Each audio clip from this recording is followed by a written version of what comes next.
I think that's about the best we can do to help him.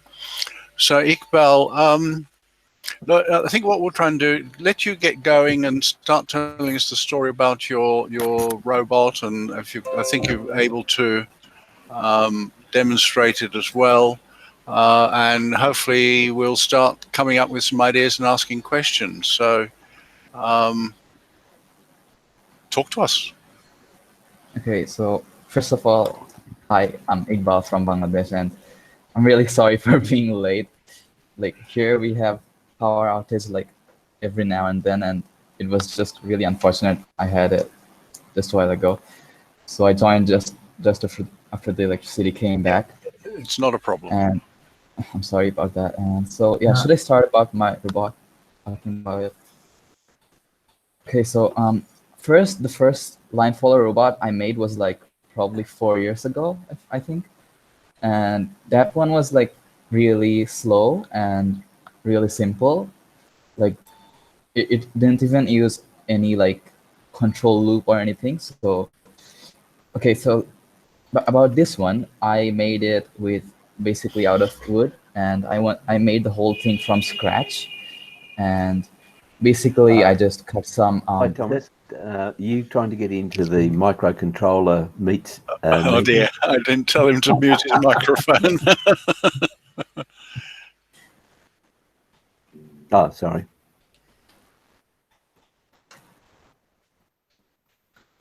yeah. Oh So dear. Oh dear. This is one for the history books, isn't it? Sorry, Iqbal. no worries. Oh, he's muted his microphone now. Right. Sorry. Yeah, go on. So you made your first one 4 years ago? Yes. Which was what, very simplistic one then? Yes. Yes, and I copied the code for it back then from online, and it was not that great at all. But for this one, I wanted to make it like, it's a pretty simple project, but the reason I wanted to make it was to make a video about it, and also I wanted it to be fast and like code the whole thing myself. So yeah, the robot is basically controlled by an Arduino, and it uses Arduino Nano. It's an 8-bit microcontroller, and I have it right in front of me. You guys probably saw it, but yeah. And wow. Okay, and so basically what it's doing is there's a sensor underneath that's right here. This sensor there are 8 sensors, and what it does is like each sensor throws like an infrared light beam and waits for it to reflect it back to the sensor. And you know, like when the surface is black, a lot of the light gets like sucked, and but when it's white, most of it is like reflected back. And so when the sensor is on a white surface, we get a high value. Like the output on the receiver is slightly high because it's pulled up to 5 volts using a resistor. And yeah, we get a high value on the Arduino. And when it's black, on the other hand, I'm sorry, okay. When it's white, we get a low value because most of the light is reflected back, and the pin gets pulled down by the receiver. And when it's black, like there's not enough light, and the receiver has a really high impedance, and the pull-up resistor pulls it up to almost close to 5 volts. And yeah, the code, what it does is basically it takes all of the 8 sensor values using the analog input on the Arduino, and the input is like added together. So basically I add all the inputs together to make a huge value. So if the line is all the way to the left under the sensor, then I get a value of 0. And if it's like all the way to the right, I get a value of 7,000. And the 7,000 comes from like 1,000 each. And yeah. So Iqbal, if I could interrupt you, and I think, yes. Is it okay if we sort of interrupt you and ask you questions? Yeah, sure, no problem. Help you along a little bit. So you've got the 8 sensors, you're reading them analog-wise. Yes. I didn't know there was 8 analog inputs on a, no, maybe it is. 8. There's 8 on Arduino Nano. Right, okay. And how wide is the line compared to the sensor? Okay, the line always takes up at least two sensor. Like it's always at least two sensor underneath. Two of So the tech. Okay, right. yes, So yes, wouldn't that sort of give a pattern if you look at the analogs of a sort of a, well, like a little waveform, a little bump along the yes, array? yes, Yeah. Okay. yes, Yeah. So how does adding yeah, them all and together work then? okay, so adding them all together is a little different. So for this project, I'm using the library provided by the manufacturer of the sensor. But the way it works is like, first of all, I do a calibration, and what it basically does is the robot moves like left and right on the line, and what we record is we record all the lowest values on the sensor and the highest values. Hmm. So we can like so the analog input is 10-bit, so it's from 0 Yep. to 1023, and Yep. the lowest value like goes down to around 200. So what we do is we always subtract the 200. So because it never goes below 200, so we never need the value below 200. So Yep. we subtract that 200, and it say it goes up to 900 maybe. So we don't need to go any higher than that. So basically, I map the library maps the values from 200 to 900 to 0 to from 200 to 900 to 0 to 1000, and Yep. each sensor is like from 0 to 1000, and if it's like right above the line, it's going to be almost always going to be 1000. But if it's like slightly off the line, it's going to Comes be down. something like Yes. 500. Yep. Yes. And so what the library does is like it goes over all the sensor and adds them together. So when when it adds, what's going to happen is like, oh, not just adding together. Like first, if it's like the leftmost sensor, it it multiplies the value of the sensor by 0, and then if it's the next sensor, it multiplies that value by 1, and then 2, but then 3. So we multiplies the values with the number of the sensor. Does that Oh, kind of make right. sense?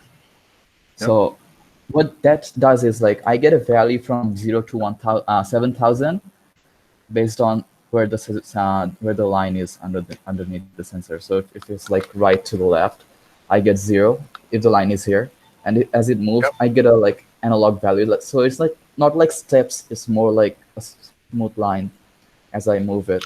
Oh, okay. So Interesting. that's what like makes it a bit faster and a bit smoother, I guess. Yep. Yep. Yeah, and at first I was using the library, but then I realized that the problem with the library is like it's like taking like you have to put the sensor really really close to the ground for the library to work properly. So Hmm. later I had to go into the library files and edit some values, like change some values, and before it was like if it's below 200, it just won't even detect that the sensor like there's a sensor, and it will like think that it will assume that it's a noise on the analog input, but Yep. it's not a noise. Yep. So I had to change that value up because my I couldn't mount my sensor any closer to the ground. Yep. So basically, I get a value from 0 to 1000. Sorry, 0 to 7,000, and 0 is like left, and 7,000 is like all the way to the right, and Hmm. 3,500 is like right in the middle, and we want to keep it that way. We want 3,500 all the time on the sensor output. And then comes the PID controller. So the PID controller is basically, I think, it's pretty commonly used in many places. So it's like basically doing the same thing that you do like when driving. Like we are really good at these things, but for a robot, it's a pretty hard thing to do. So the PID controller, what it does is like it's always trying to keep the sensor value 3,500, Yep. and if it's not at 35, okay, I actually subtract the 3,500, so there is always 0. 0 means like okay, like it's right in the middle, and negative is like it's off to the left, and Yes. positive number means it's off to the right. And Yep. so the PID controller's work is to always keep it at 0, and the way it does is by always checking if it's checking the sensor points, like the sensor output, and checking and adjusting the motor speeds accordingly to keep it at 0. And the way it works is like PID is like stands for proportional, integral, and derivative. So the proportional is like just multiplying the error. So the error is basically the value we get on the sensor and subtracting by 3500. Yep. And so proportional is like you just multiply the error and send that value directly to the motor. And for this project, I really wanted to learn more about PID. So what I did at first was like I didn't use like integral and derivative at all.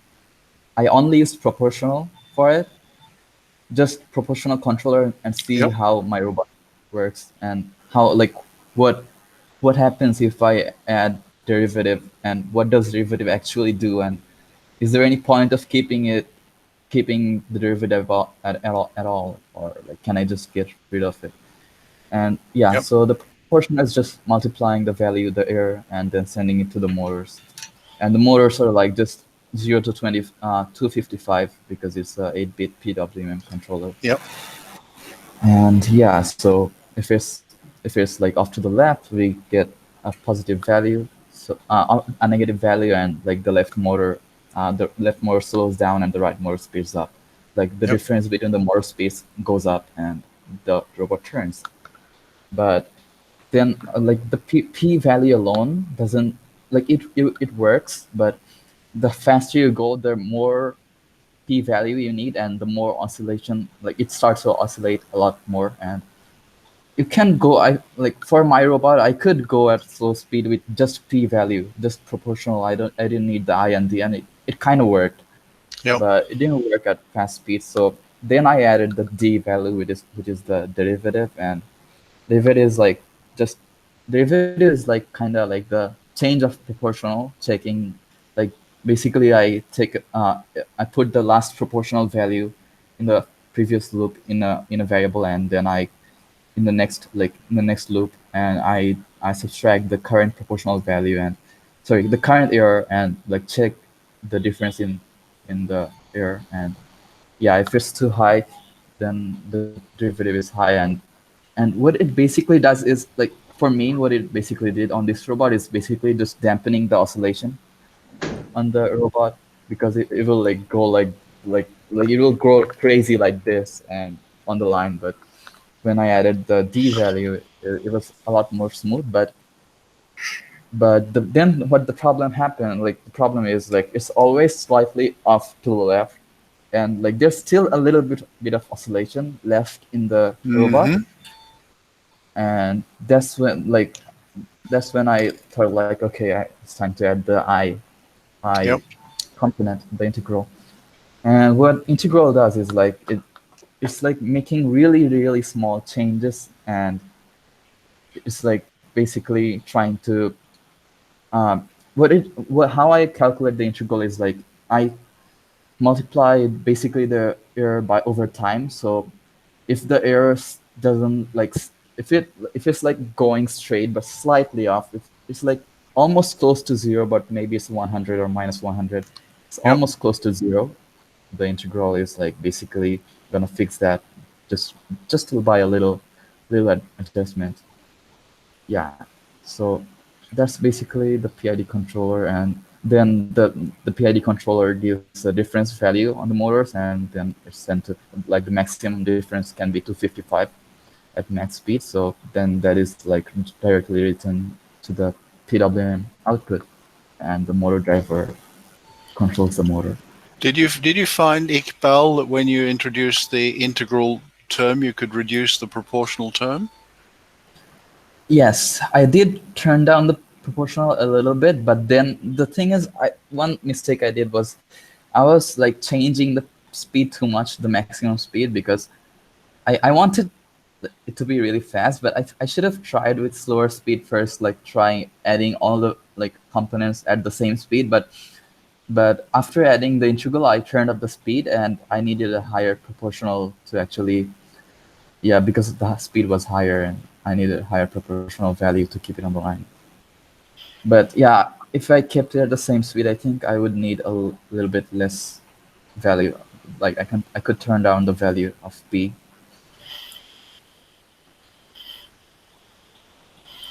Who here's got much experience with PID control in the past? Probably you have, Clive, because you've taught it. Anyone else worked with it? And most of you are muted, by the way, if you want to reply. I just wanted to ask Iqbal a question. Yeah. Yep. Yes, sure. Just, did you use H-bridge to control the motors? Yes. It's a L298 H-bridge IC. I just bought a module that's like really cheap and easy to use. Okay. You've done a great job there. I don't think anybody's actually done that with the sensing using sensors in a straight line, you know. Normally people only just use infrared transmitter and receiver on one side and an infrared transmitter and receiver on the other side, but nothing else. Yeah. You know, you got a completely different approach, you know. Yes. Yeah. The main target for this project was to make it work fast and make it go at fast speed without like losing track of the line. And yeah, I did, the first one I did was only 2 sensor, but this one has 8 underneath and they're like 1 centimeter apart. There's 8, so that's like basically more resolution. More resolution, Yeah. Oh, well done. That's you know, you have a big future in engineering, you know. And So, yeah. Another thing is like I used a boost converter, DC-DC boost converter right here, because I wanted to keep the voltage at the same level because I didn't want the battery voltage going down and messing up my PID values, and I have to change it again. That's one problem I had last time I did it, so I had to go ahead and buy that online and wait for a few days and add that in. Well, that's good engineering, I'd say, to eliminate those sort of hard to control cores. What sort of batteries are you using? Oh, okay. Batteries are pretty expensive, and because of the current situation, there's like the online shops are all pretty much closed here. So what I had to do was I salvaged an old laptop battery. There are like 18650 cells, lithium-ion cells inside, and I used 4 of them, 2 in parallel and then 2 in series. So it's like 7 volts, 7.4 volts. And then I boost it up to 9 volts and keep it constant. Yep. How do you go about getting these parts in Bangladesh? Is it easy or is it difficult? It's not easy. It's pretty hard because like there's so few people doing this kind of work. Yep. And like we don't have much online shops here, not many. So, and like we don't have credit cards and stuff here. Like there's probably less than 5% people using credit cards. So it's pretty hard. Yep. And so I basically ordered from, I can basically order from only like the online shops inside the country. I cannot order from anything online, like international one.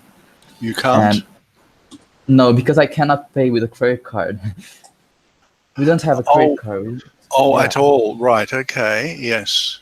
Yeah. So I mentioned that I went to Japan and I bought a lot of this kind of stuff from Japan. I bet you did. It was like a treasure for me. Like, I was in heaven, totally. Yeah. Oh, okay. So you can't sort of tap into eBay and what's the other one called? Aliexpress and all those. Okay, I did order from Aliexpress a few times, and I borrowed my cousin's credit card. Yes. And that kind of works, but it's like so slow, and it's just takes too long.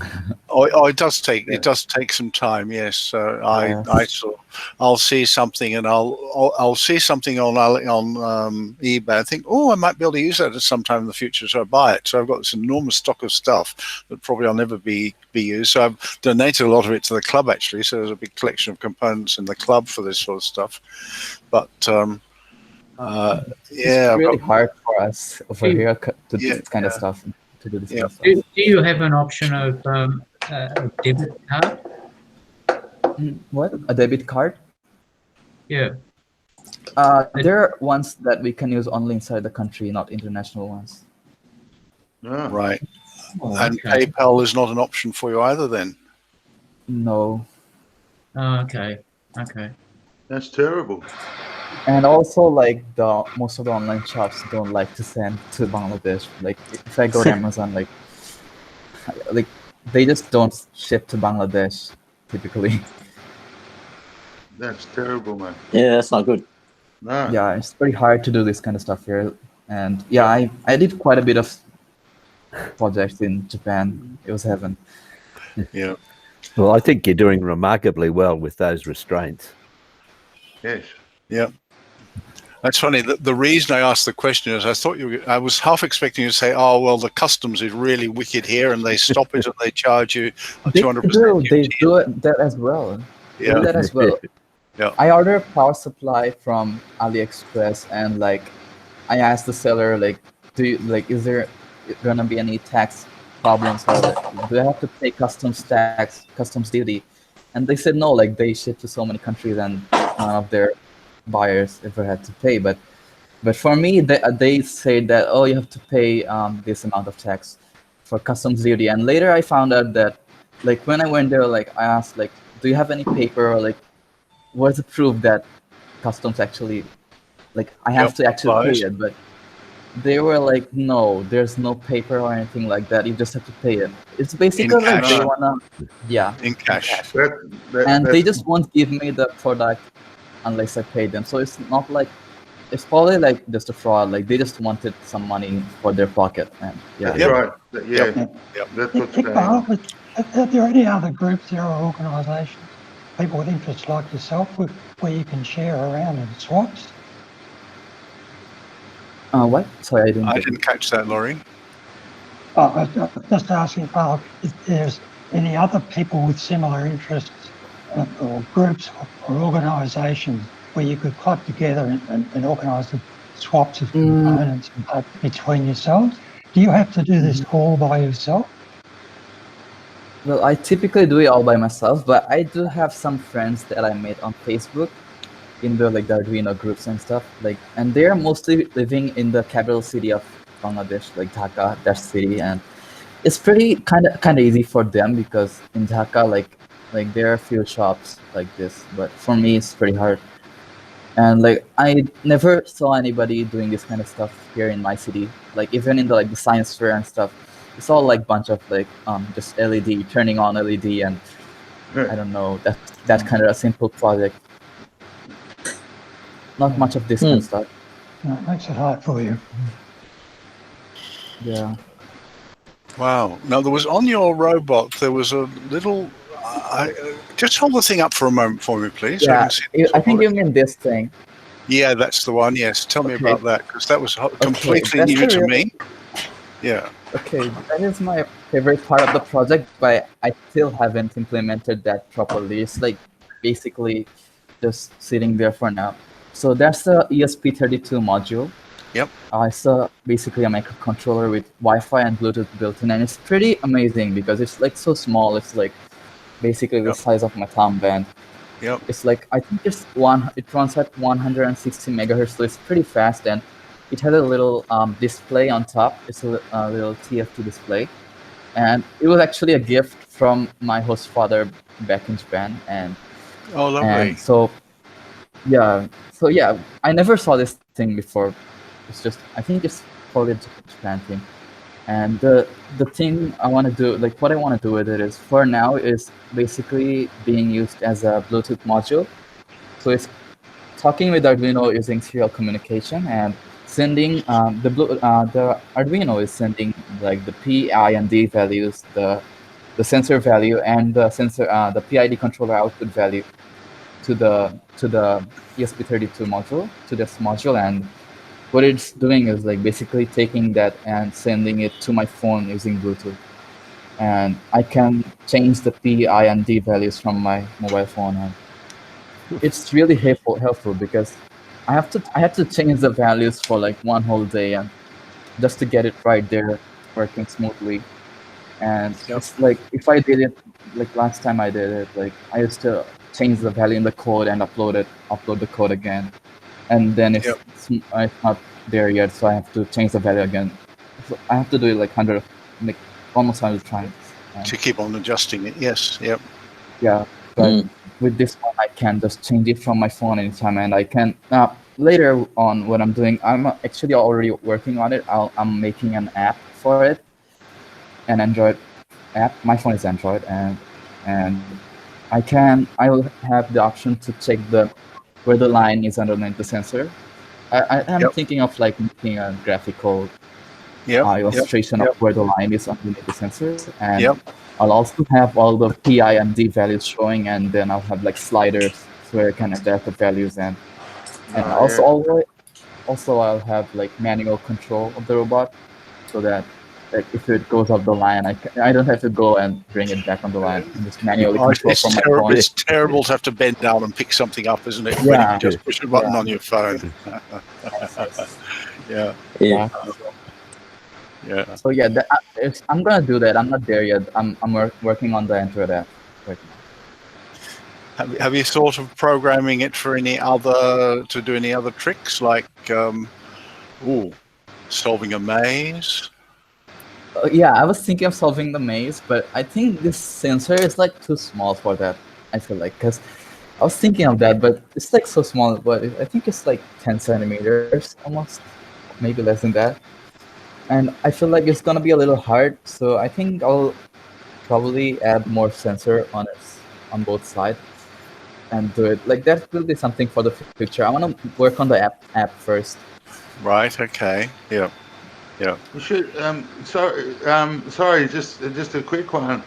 You know, that's that if you make the app for that, you really got a product there. You've got, look, you can probably sell that whole thing. That's a prototype, and probably there'll be a few more prototypes. I'm not sure, but you got a kit there. Maybe it can be marketed. I don't know. You know, maybe yes. There's your first customer right there. Yeah, Bill loves buying kits and building them.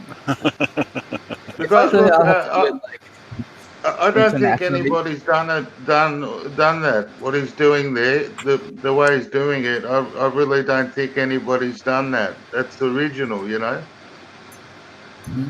I have doubts though that people will want to buy it here in Bangladesh. Like people are not really interested in this kind of stuff that much. So I'll have to like reach the international market for that. Or maybe break into the American market. Yeah. And you got one sale in Australia already, so there you go. What's your address, Bill? What's your check account, your bank card number? I'll send it to him. I'll send everything he needs. The BSB number, account number, everything. Yeah. Good. I basically did it for like as cheap as I could. Of course. Yeah.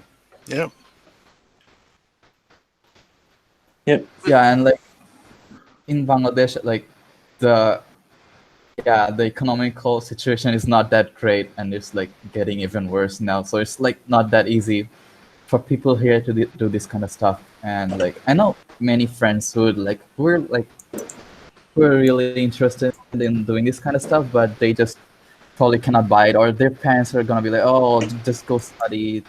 Like those won't help you anyway." Yeah. And it's kind of true. Like for example, for me right now, I'm having to like study the like high school stuff really hard, because like the universities only care about your school grades and not this kind of stuff. So So your teacher's not been involved in this at all? No, my teachers probably don't even know what Arduino is. Oh dear. Yeah. Man, I mean, like even in the computer class, like I have to like help the teacher out sometimes. Been there, done that. Yes. Yeah. Yes. Oh, that's a pity that you haven't sort of got friends locally. Yeah. And like there was a teacher from America and Japan, and like he really appreciated my work, and like he taught me a lot of things, and was really great. Like my time in Japan was really great, and Yep. like, that's what I wanted. Just the time I wanted to have, basically. Yeah, it would been a bit of an eye opener too, I'm sure. Just to Yeah. fill you in, guys, Iqbal got a scholarship to go to Japan for I think for 12 months. Had to cut it short 7 for some months, reason. actually. 7 Yeah, months. It was there yeah. for 7 months I mean, to learn was- Japanese. Mhm. So he claims he's not fluent in Japanese, but we'll take that as. But English is not his first language either. His first language is Bengali, so full mark for that. Konnichiwa. Sorry?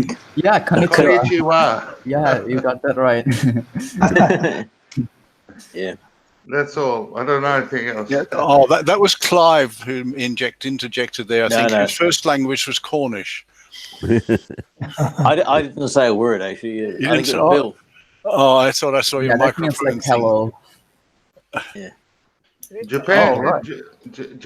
Japan is very modern, you know. Yeah, and like my city. Do you know Tamiya? Tamiya No. RC.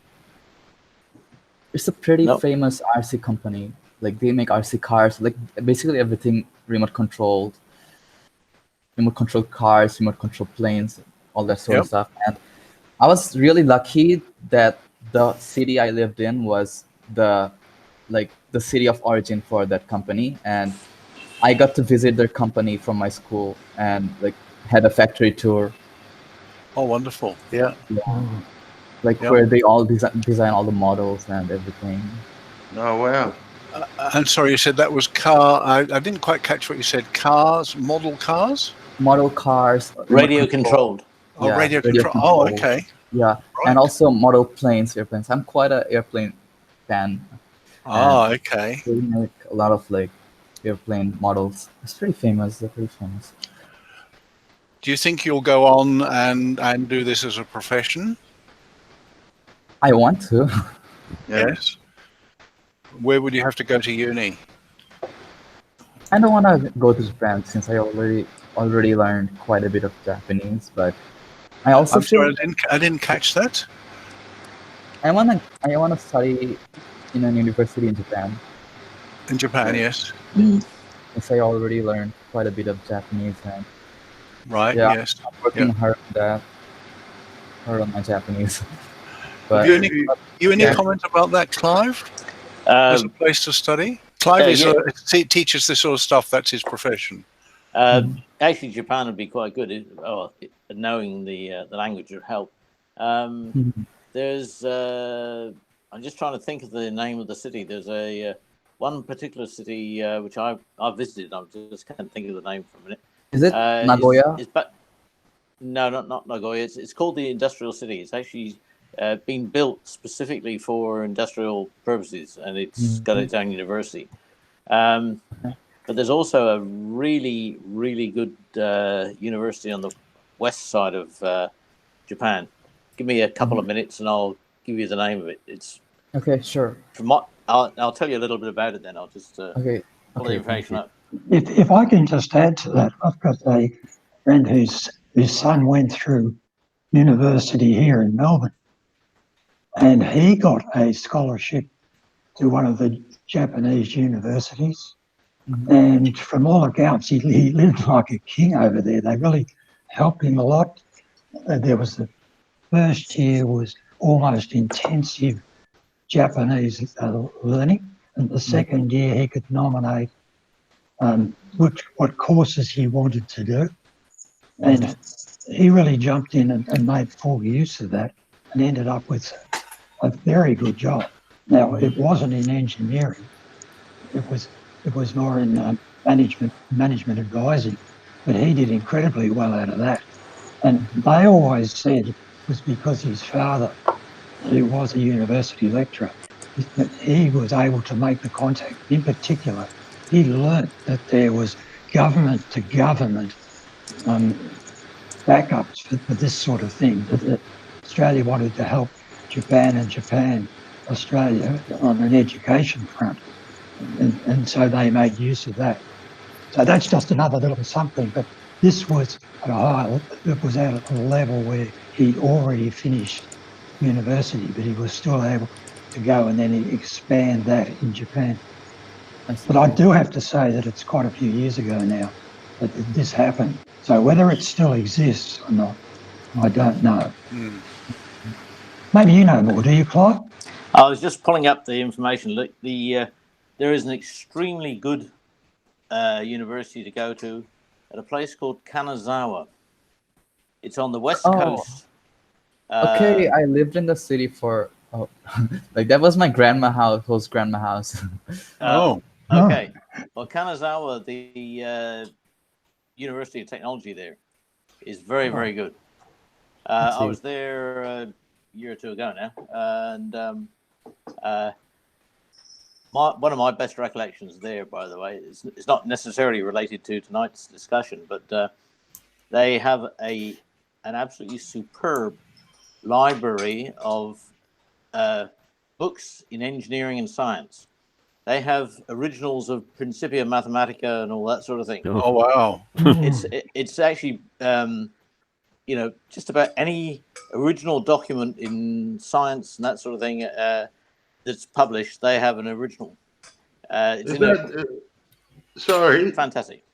Is that from Isaac Newton? Yep. Okay. Yeah, that's He was a student there. And he not quite.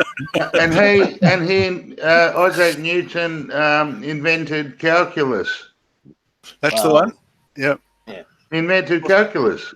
Yeah. Was it There Newton or Leibniz or somebody? No, it was Newton. Big argument. Well, yeah. Okay. I read that in the books as well. I'm allowed to say that it was Isaac Newton, otherwise I get upset. Oh, okay. You can say what you like. Yeah. Anyway, as I said, I was impressed by Kanazawa anyway. Yeah. Yeah. How would you compare, Clive, doing a degree in Japan versus doing it here? RMIT or something like that. I've not done one there, but I must say personally, I'd find it much easier in English Yes. than Japanese. Yes. Yeah, like I would want to take an English course if I did in Japan. Like I would still pick an English course. I'd prefer an English course so that A course in English, yes. Yeah. Yes. Actually, I'll throw you a funny thing to think about. Okay. Think about going to study in Germany. Oh. Okay. And in Germany, one, the education is free. Two, in a lot of the universities there, they actually teach in English as well as in German. Yep. And you're right in the middle of a lot of interesting things. So just have a look at Germany as a possibility apart from Japan. Yeah, so I'm totally open to like looking at new opportunities. Yeah, I'll take a look. Thanks. Yeah, that's a really interesting thought. I mean, donkeys years ago, I heard in Holland you cannot do a university degree unless you speak English. And I didn't tell you the other day, Iqbal, I actually grew up in Norway, and I started doing university in Norway just at age 18, and our mathematics textbook was English. Our physics textbook was English. I didn't think that much of it because I was already a fluent English speaker, but in those countries, pretty much English is the go. Even in Germany these days. I don't know about France. I'm sure it's not in France. No, not in France. The other Japanese place I was referring to, but didn't remember the name, is a little place called Tsukuba. It's spelt Tsukuba. Okay. It's actually built by the Japanese government as a research and industrial city, and there's quite a lot of robotics and things done in that area, and good uni as well. So that's another place. Okay, I'll take a look. Okay. Yeah. Well, there's some interesting thoughts. Anywhere but Australia, by the sound of it. Oh no, actually, I mean, I have no problem in recommending Australia, but if you want to go to other places, go to. Well, Germany is a really interesting idea. Yeah, German's not very hard. Well, as Clive said, they do it mostly in English. Germans, if you speak English, you've got a good start on German because they're related languages. If you speak English and Norwegian, then German is pretty bloody easy, I have to say. I see. Well, If sounds like it now. No, I struggled with it at the time. Yeah. If I could throw in a comment there, I think I would suggest going to a place that you're the most happy with the language. Yeah. Yeah. University is very intense, stupidly intense, and so if you're going to learn technology and master a language at the same time, that's asking a lot. Yeah, I agree with that. Yeah. And the culture too, I think. I mean, I know nothing about Bangladeshi culture per se. I suspect it's quite different to Japanese culture. You would have, I expect you would have found that. Yes. And the European, German culture. The fact you speak English probably makes sort of puts you halfway there already, I suspect. I don't know. I'm not that confident about my English though. Oh, don't you worry. You speak better English than a lot of people here, let me tell you. That's native born Australians. Yeah. Like, I don't get any practice at all, pretty much. No, we're getting practice now. You just read a lot. Yeah. No, your English is very, very good. Brian, how are you? You just turned up. And Bruce, hello. Hello. It's okay, you're muted, but it doesn't matter. Right, Bruce. Brian. Yeah, I've been around for about half an hour. It took me a while to find the link. Oh, right, okay. The missing link. Yes, I didn't get it. Brian and the missing link. You didn't get it? Nope. It was emailed to you? Nope, I didn't get it. I found it in Yammer. It was emailed to you. Didn't I send out a broadcast email to the microcontroller? Well, if you did, I didn't get it. Yeah, I got it. Yeah, Right. I got it. Yeah. I can't say because I don't check if Brian's name was in the email. If he's registered with the SIG, follow up with me later, Brian, if you want to. I might do it now. Yeah, okay. Yeah. I'll get your main one. I'm using the official SIG list in CiviCRM. Oh, God help us. No, Hey, Bill. it's actually been, or John Holler can throw a bit of light on that, but I think it's been merged. The informal lists have all been merged back into that, I think. So it should be pretty comprehensive. Anyone got any other things they want to ask Iqbal about? Just one more, Iqbal. Yes. How old were you when you were showing an interest in electronics? I think around the age of 11 or 12. You're kidding. He's going to make one hell of an engineer. I'll say it the second time. He's going. I mean, look at what he's done already. You know. Yep. That's unreal. You know, you've got no problem at all, mate. You'll be very, very, very good at it. Thank you so much. That's all right, mate. Yeah. Interesting. When you first started telling us about the project, Iqbal, the very first thing that sort of leapt out of the page, as it were, at me was the fact you said, I didn't want to just use other people's code. And this is something I see all the time. You see on Instructables, you see a project, and here's how you make it, and here's where the screws you use, and here's the wood you use, and here's the 3D printed who's match, and here's the code for you to download. I mean, that's the fun. That's is the code. Yeah. That's the intellectual challenge. I'm working on this. I don't know if you can see this thing at all. It's a clock. It's going to be an LED clock with 12 Is it like an LEDs, and there's a nano on the back of there. Yes. And I'm doing that specifically because it's going to stretch my C programming skills. Yes. I've been like programming NeoPixel LEDs. Sorry? NeoPixel LEDs? No, they're not. That's the whole point. They're not near pixels. So there's Oh, okay. they're being, or you won't be able to see it on the camera, I know, but there's 12 cathodes, which is all these most of these wires. Then there's 3 anodes, which have got resistors just here. So I can select any LED by selecting the anode and the cathode, and light them up in different colors. And so the software, all the selection and everything will be in software. And I'm doing it because it's going to push my, as I said, I've all my career I wrote nothing but hardcore assembler on bare metal. And so since I retired, I've sort of taken to programming Arduinos and learning C and having a lot of fun, and it stretches the brain. And so this one was done specifically to push the boundaries of that. I've got to set up classes. I've already got a class written for the LED and do instances of the class and arrays and all sorts of stuff like that. So that'll be lots of fun. Lots of multitasking going on as well. And much to Clive's disgust, not using an operating system. Yeah,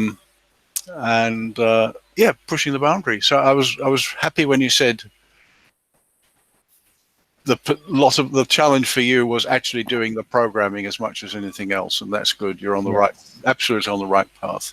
You still have to use libraries, and interesting. That's for me. That has been a bit of a journey, learning to accept a library that someone else has written. Because when I started out, there was nothing. Here's the chip, here's the manual, go for it. So for my first big project, I had to write my own floating point library. That's how it was in those days, in 1970 something. So for me, using a library, it's a bit of a liberation as well, and I'm enjoying it, but it takes a change of mindset, really does. So now, if we're sort of, have we done as much as we can on your story at the moment? I think we might come back with an odd thing. I think Bill might like to tell us a little bit about what he's up to. I was just going to ask, do we have a break when it's this kind of meeting? No, you're not getting a smoked, Bill. Oh, you know why? Because I didn't actually get enough time to research the Kenback one and the PDP-8, but I can talk about them a bit. Yeah, tell us a little bit about it and the museum and all that stuff, Bill. All right.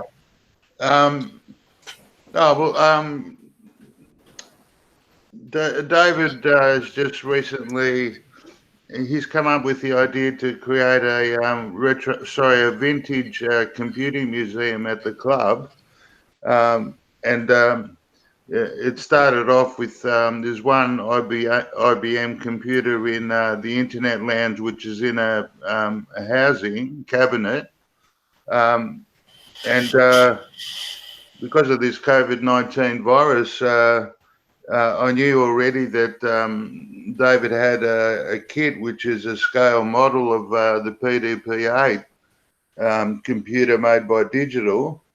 And so I wanted to push along a bit and make a go of building it, because to have something to do at home, because you can't really go very much with the virus. And I built it. And it took me actually 4 nights. I wouldn't in my wildest dreams want to build something like this again. But this computer we had in high school, at Beld High School, and there were 2 teletypewriters, which were electromechanical machines, and we could issue instructions to the PDP-8, and the PDP-8 would output the result on the teletype. And David knows the speed. What was the baud rate? Oh, the ASR33 teletype's 110 baud, 10 characters per second. About like that. You could count them. That's how slow it was. Yeah. And I've got this to up to playing chess. I can play a game of chess with it. Of course, it's via TerraTerm, and it has the operating system on board is obviously it's simulated. The what's actually inside this is very, very minimal, and it's all done in the firmware. Are you able to hold it up in front of the Yeah, camera, Bill?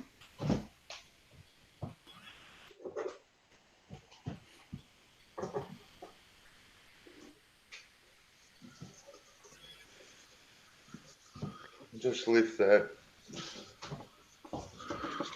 I should be able to see it here, shouldn't I? Yeah, move back. Move yourself back 1.5 meters or so. Actually, I'm caught. Hang on a sec.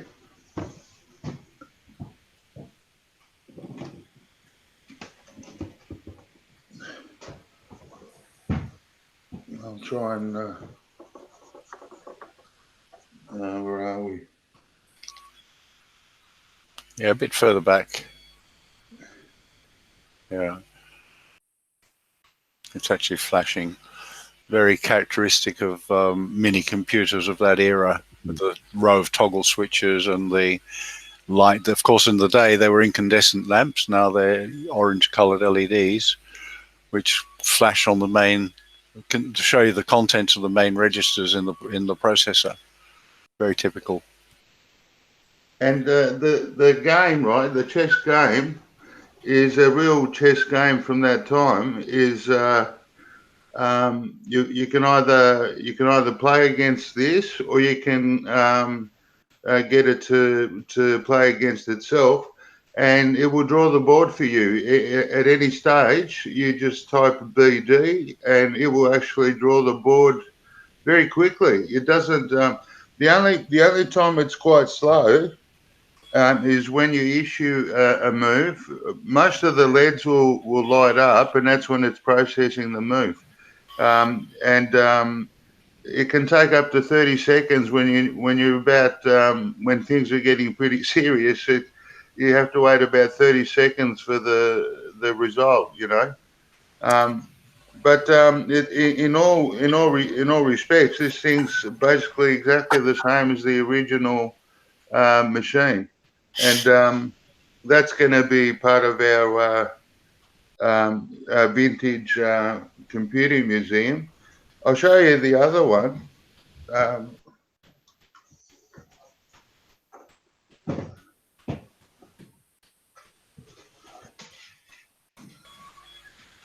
Yeah, this one.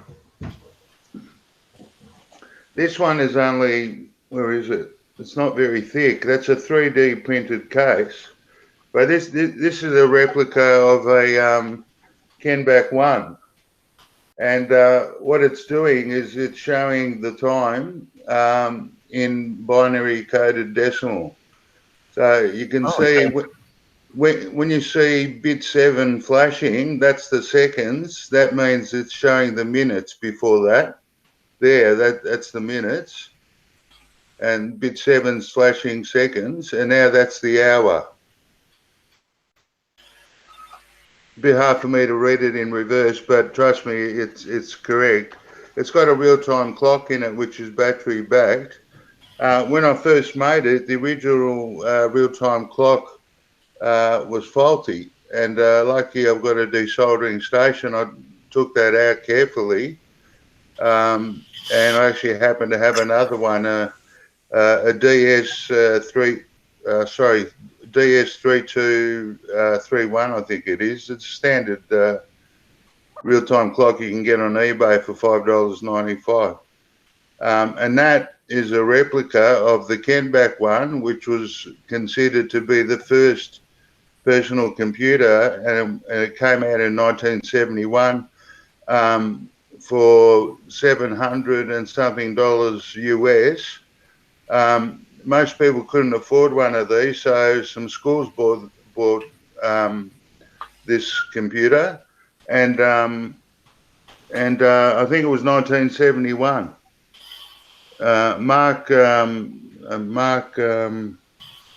I can't remember his name, but he designed it. He designed the prototype, and he went to universities around the world and said, "This is what's going to happen in the future. Everybody's going to have a computer in their house," and they all said he was crazy. They said he was mad. But now, look now, everybody's got a computer. Everybody's got more than one computer. Probably wearing one. Yeah, yeah, and so that's my addiction. I've got an addiction. Is I'm not very strong in programming at all, but I love building. I've got something that I've been doing now for over a year. I'll buy kits, which is obviously cheaper than buying ready-made. So I'll buy a kit, then I'll build it, and I don't charge for the construction and testing, and then I sell it with what do they call it, a margin above that, and just keeps me busy, and especially now with the virus, it's just perfect because I can just stay in there and only go outside when I really have to. Like for a smoke. Yeah. Stupid habit. I got a need limit every turn. Maybe we'll get him off the fags one day.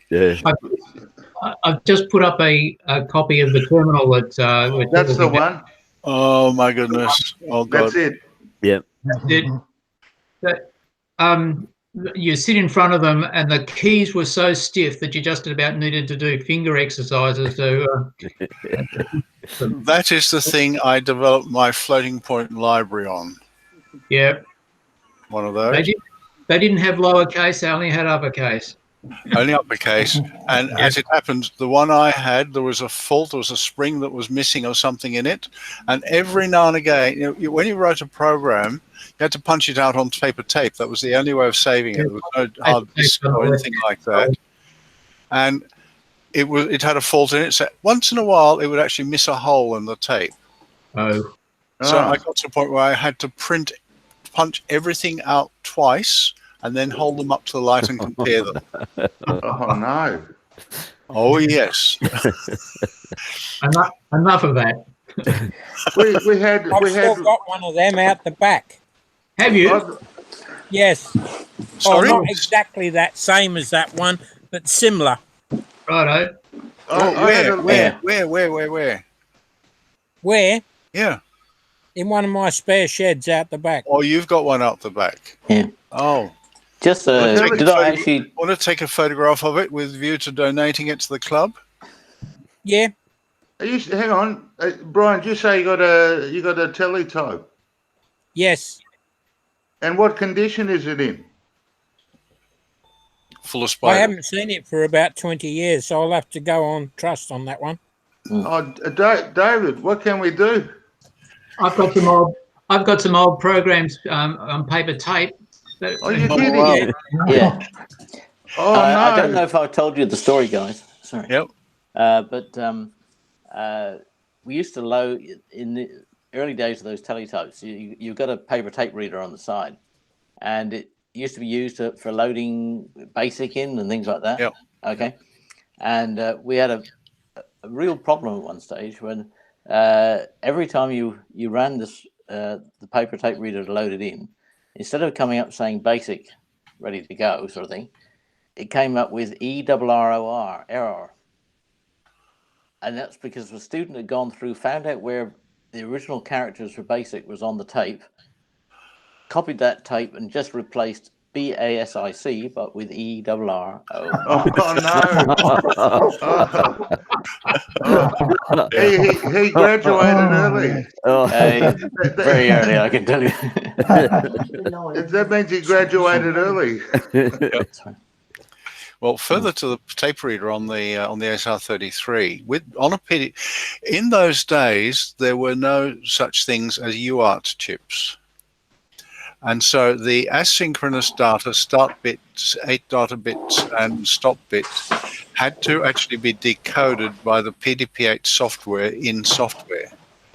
And even at 110 baud, that was a bit of a stretch for a PDP-8, because once it had received the character, it only had the duration of one stop bit to take that character and process it and then tuck it away somewhere in memory. And so the NSR33s that were used on the PDP-8s in those days had a special modification to them. It was a read relay that would turn the reader on and off, so that the computer via a spare I/O bit could stop the reader. So it would go chuck, chuck, chuck, chuck, chuck, chuck, chuck, chuck, chuck, chuck, chuck, chuck, chuck, chuck, like that, at 10 characters a second. So it wasn't even going full speed at 10 characters a second, because it was having to decode every bit as it came along. So if you were really one of the rich boys in town, you had a high-speed paper tape reader attached to your PDP-8. And because that was reading in parallel, it was able to read at maybe 100 characters a second or something like that. And when I did my first microprocessor job, that wasn't on a PDP-8, it was on something called a PACE from National Semiconductor. Yeah. I kind of tricked the boss into buying a high-speed tape reader, and I swear it saved my life. If I hadn't had a high-speed reader, I never would have been able to complete the project. And that reader was a thing of beauty at the time, the way it worked. It actually was very clever engineering for 1972 or something like that. That was 300 characters a second reader. And you had the paper tape, wasn't in a roll, it was in a fan fold that sort of went into a holder as a sort of zigzag concertina of tape that you put in there, thread it through, and it would shoot through the other end and fan fold on the other side of the reader. Mm-hmm. So it was different age, a very different age. How did you trick the boss? Oh, I just added it to the list. I think it was sort of, I was the guru, no one knew any better. That was basically that. I have a little story about that that's a little bit off on a tangent. At the research laboratories where I used to work in Telstra, big bureaucracy, and the buildings branch had run out of money early in the year, and so anything that was required building wise was just on hold. It was going to wait for 6 months. The optical group were finding that because they're obviously doing light measurement, the optical group were finding that the sunlight streaming in the window was completely ruining all of their tests, and so it was a waste of time doing any tests. And the head of the group decided to trick the system and order some curtains or blinds. And so he put in a purchase order that actually got through the system, tricked the system, and it was described as variable aperture optical filters. Other people would describe them as Venetian blinds. Yeah. That actually reminds me of one too. Back in sort of 68, 69, I was very friendly with the manager for DEC in Perth. He was the manager and the only employee of DEC in WA at the time. And it was actually through his good offices that I gained access to the PDP-8 in the CSRO in Floreat Park after hours. I actually had a PDP-8 all to myself. But I was sort of collaborating with him, and we did a few quotations for systems sort of based on PDP-8 mini computers. This was pre-microprocessors altogether. But in Perth at that time, every government computer purchase had to pass through the desk of one man who was the computer tsar. He held sway over all things computer in the state at the time. And I forget his name now, and he's long since gone to heaven anyhow. But we knew he would block us, and we had to do this proposal to the University of WA for, I forget what it was, some instrumentation system based on a mini computer. So we didn't quote for a computer system. We just simply put it down as a program data processor. And I don't think we didn't win the job, but it didn't get stopped by the keeper of the gate either. So it was a PDP-8, PDP, program data processor. He didn't pick up on that, or it didn't go to his desk even because it didn't say computer. that's how you have to work the system sometimes. David, did you say that the original machine had core memory? Yes. Yes. What was the size of it? It was, the basic machine was 4K of 12-bit words. But the CSR was really, really well off, so they had a second 4K memory. They had 8K, which was fantastic. Absolutely fantastic. Only thing with the PDP-8, the architecture only allows you to address 4K at a time, and then you've got to do page switching because it's a 12-bit word, which can only address 4K at a time. But they had the 8K, which was fantastic, and a high-speed reader, so they were really living in the lap of luxury there. And I was going to say something else, just slipped my mind. Yeah. We when we had that at high school, not many students would go in the computer room and write programs and whatever on the teletypes. But when I was in Form 5, they got an Apple II, and apparently they were waiting for, I don't know, government and other private people to provide some money. Anyway, when they got the Apple II, it had this tiny little monitor on it, and it looked so gorgeous. I was looking at it and I said, I'm going to take this home with me and go to Joe, And after that, people were booking the computer room every lunchtime, not to learn about computers, but to play the bloody games with the colour, colour monitor. Yep. That's how it is. It just gets reduced to a toy, doesn't it? Do you remember, Clive, the Bendix G15 we had at yes, George's Terrace? In fact, actually, I still have a part of it. Do you? What, a 12AX7? I have a one valve-based flip-flop. Oh, really? Which is on a rack mounted. You used to plug them in. Yep. And, wouldn't that be faster using a relay? The an abacus. The G15 was the first one. It was the first computer they had. Yep. The Bendix G15, it was a big, well, it's a 19-inch cabinet, I suppose. Yeah, it was. And the Perth Tech had inherited it from the main roads department when they moved up to, I think, an 1130, IBM 1130, was it? Yeah. And this thing, it had a rotating magnetic drum, which was the sole memory and the registers and everything. And to program that thing in its lowest level format, you actually had to take into account the timing of the drum, if I've got that right.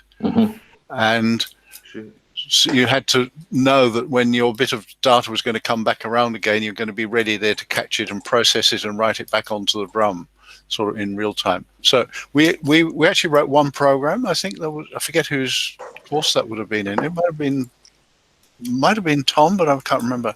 And we got to write one program on it, but we were programming a high-level language. It was a string of decimal digits. And so I had to multiply 2 by 4 or something rather like that. And quite a machine. I don't miss it at all. As a memory, David, does the name Dennis Moore ring something to you? He was the guru. It vaguely does, yes. We never had him as a Moore. lecturer, yeah. Now, he was the guy who, from UWA, looked after what you could buy and what you couldn't. Oh, was he? Yeah. No, the guy I'm talking about, he's set an office somewhere in St. George's Terrace, I think. He was actually state government. So different, yeah. I thought it was Dennis Moore. I remember him doing it. Do you? Right, yeah.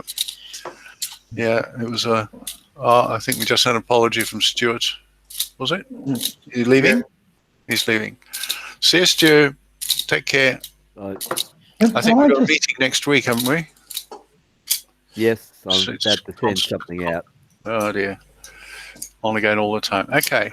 Can I just go back to teletypes? the question is whether Clive can remember from his Plessy days, were you involved with the telephone betting system set up for the TAB? No, I wasn't. You weren't. No. Maybe a bit before your time, but Daryl Hooper and the boys designed what was the very first telephone betting system for the TAB here in Melbourne. Yeah. It used teletypes at a keyboard and a whole auditorium of females sitting there with headphones on, with people ringing up with their bets, and they would proceed to type this up.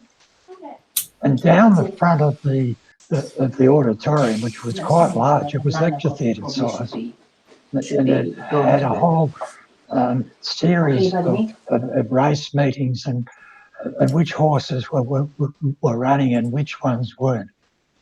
So maybe that was a bit before your time, Clive. No, actually, I think it was on when I was there. It was about that time, but I just wasn't directly involved. Yeah. Right, no, I wasn't so much just involved with it, the circuit design of it, but we had to get it into production quickly and built a lot of test equipment and the installation of it too. But teletypes reminded me of that. It was pretty major for its day. Now you look at it and say, my gosh, you wouldn't do it that way anymore. Yeah. Just something on to one side. Do you guys know where debugging came from? Yes. Yeah. You do? Yeah, we're all older than you, Bill. No, I know. I'll prove it. You can see a photograph of the original bug. I don't know if it was the actual. This was the computer, but the was it ENIAC, the valve based? It was a valve computer. They would have an officer go around with a bucket and a brush, sweeping all the moths from in between the valves. That's where debugging came from. I'm afraid you're wrong. Where did it come from? It was a lady called Grace Hopper. Yes. In America, and they had a fault with one of the computers, and they looked inside, and there was a dead bug, and it was, and she wrote down on the official report for the thing that the computer was stopped by this bug, and that piece of paper with the original bug on it is still around.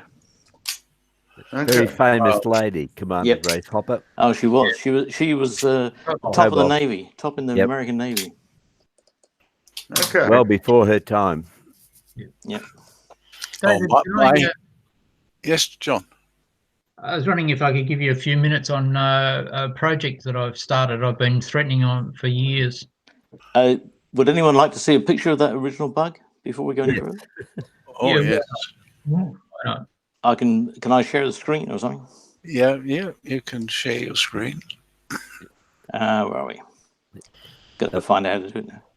While you're doing that, David, I don't know whether you saw my comment in chat, but I went away because Thomas rang, and I'm going to talk to him tomorrow. He was having a bit of trouble understanding how to get in. I think you said he was at a certain age. He's 85. Yeah. Okay. I'll talk to him tomorrow. I'm not sure how I turn on your screen, actually. I can see it. I haven't tried that before. Bottom menu, present now, and you get a choice to... Which screen do you do? Present now, yeah. Okay. Or a window or a Chrome tab. Yeah. Okay. Present now. Yep. One of the keys to that is once you get that thing up, you've got to actually click on it, even if there's only a choice of one. Yes. You have to say you're going to share it, yes. Yep. Okay. Yep, there we go. That's good. Now, I don't know what you're seeing, whether you're seeing the right one. Can you see anything? No, I'm seeing your screen. Your screen. Okay, I'll have to switch screens, probably. You need to click on whatever it is that you've got opened with the document. It brings up another window. You choose which window you're showing. Click the stop presenting and start again, Clive. Yeah, okay. It says I am presenting. So Yeah, you want to stop presenting. Yep. Yeah, now start again. And it'll you click present now, then it says entire screen, a window or a Chrome tab. A window actually means an app, if you like.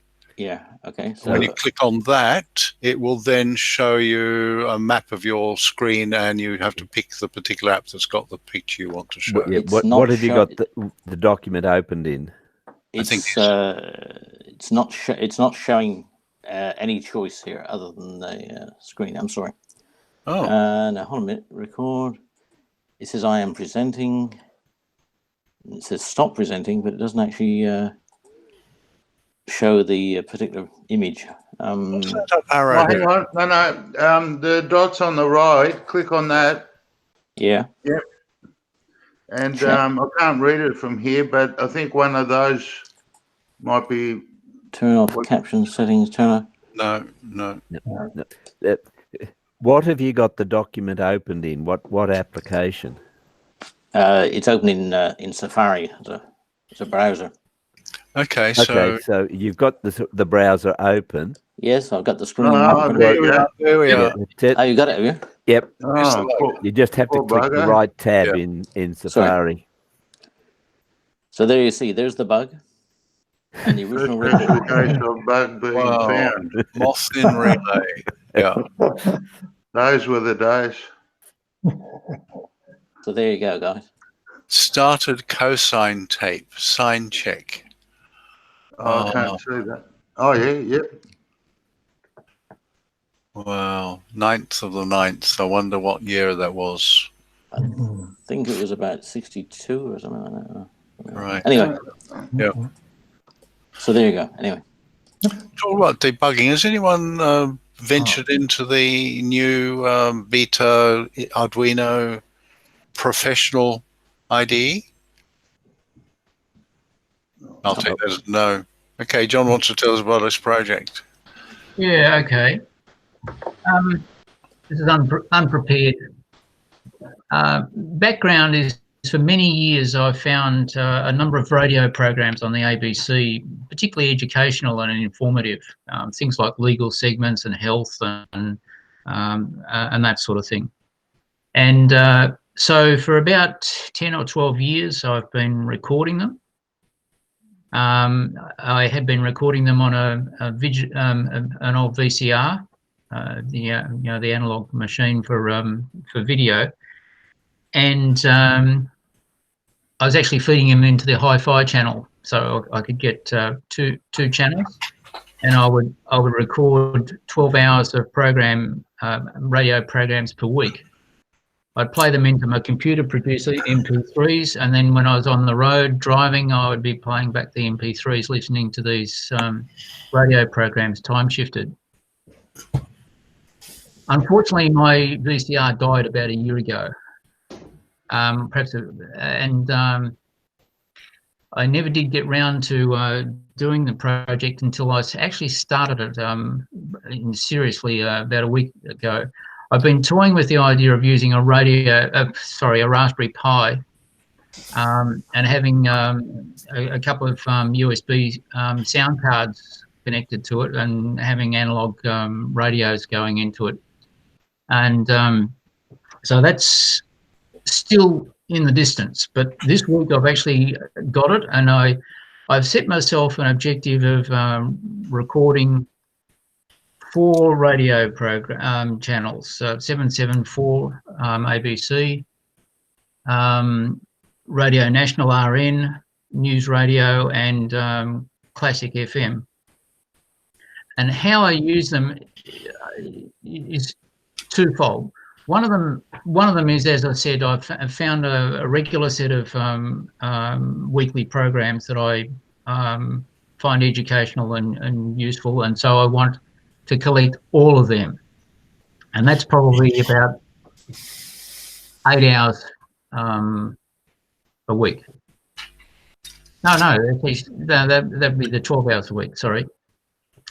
In addition, when I'm listening to the radio sort of randomly, I occasionally find something that's really quite spectacular, or special, and it's out of sequence. It's not structured. So you know, it might be a news segment or something else. Like, for example, one of the family's high level professor, health specialist, talking on the radio about a condition that a member of the family had. Not actually mentioning, talking about the member of the family.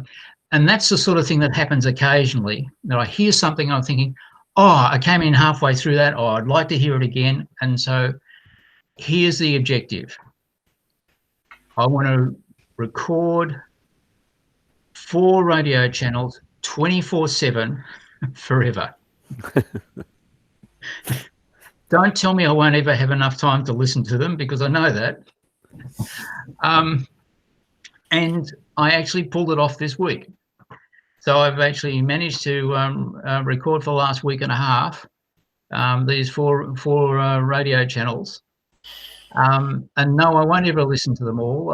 I will probably get through 5 to 8 hours of, maybe even 10 hours of listening a week in the car and stuff like that. Most of them I'm going to chuck away. And after a month and nothing's come up, I'll just throw them away.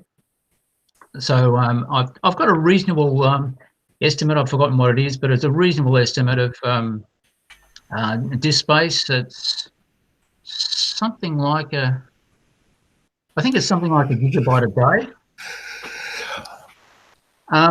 Yeah, and so how did I do it? At the moment, I'm using Windows machines, and like David, I'm finding inspiration to learn more languages. And just in the last day, I've really got to the stage of thinking, look, I really have to run this stuff probably using Python, which I have still to learn properly. Because in the last week, I have really wrestled with command line of Windows. And if you've ever used that, going back to the DOS days, it is an awful language and very error-prone, but I have actually got it going with that. So not sure how many people are familiar with a language called Awk. I'm very fluent in Awk. Yeah. It's text processing.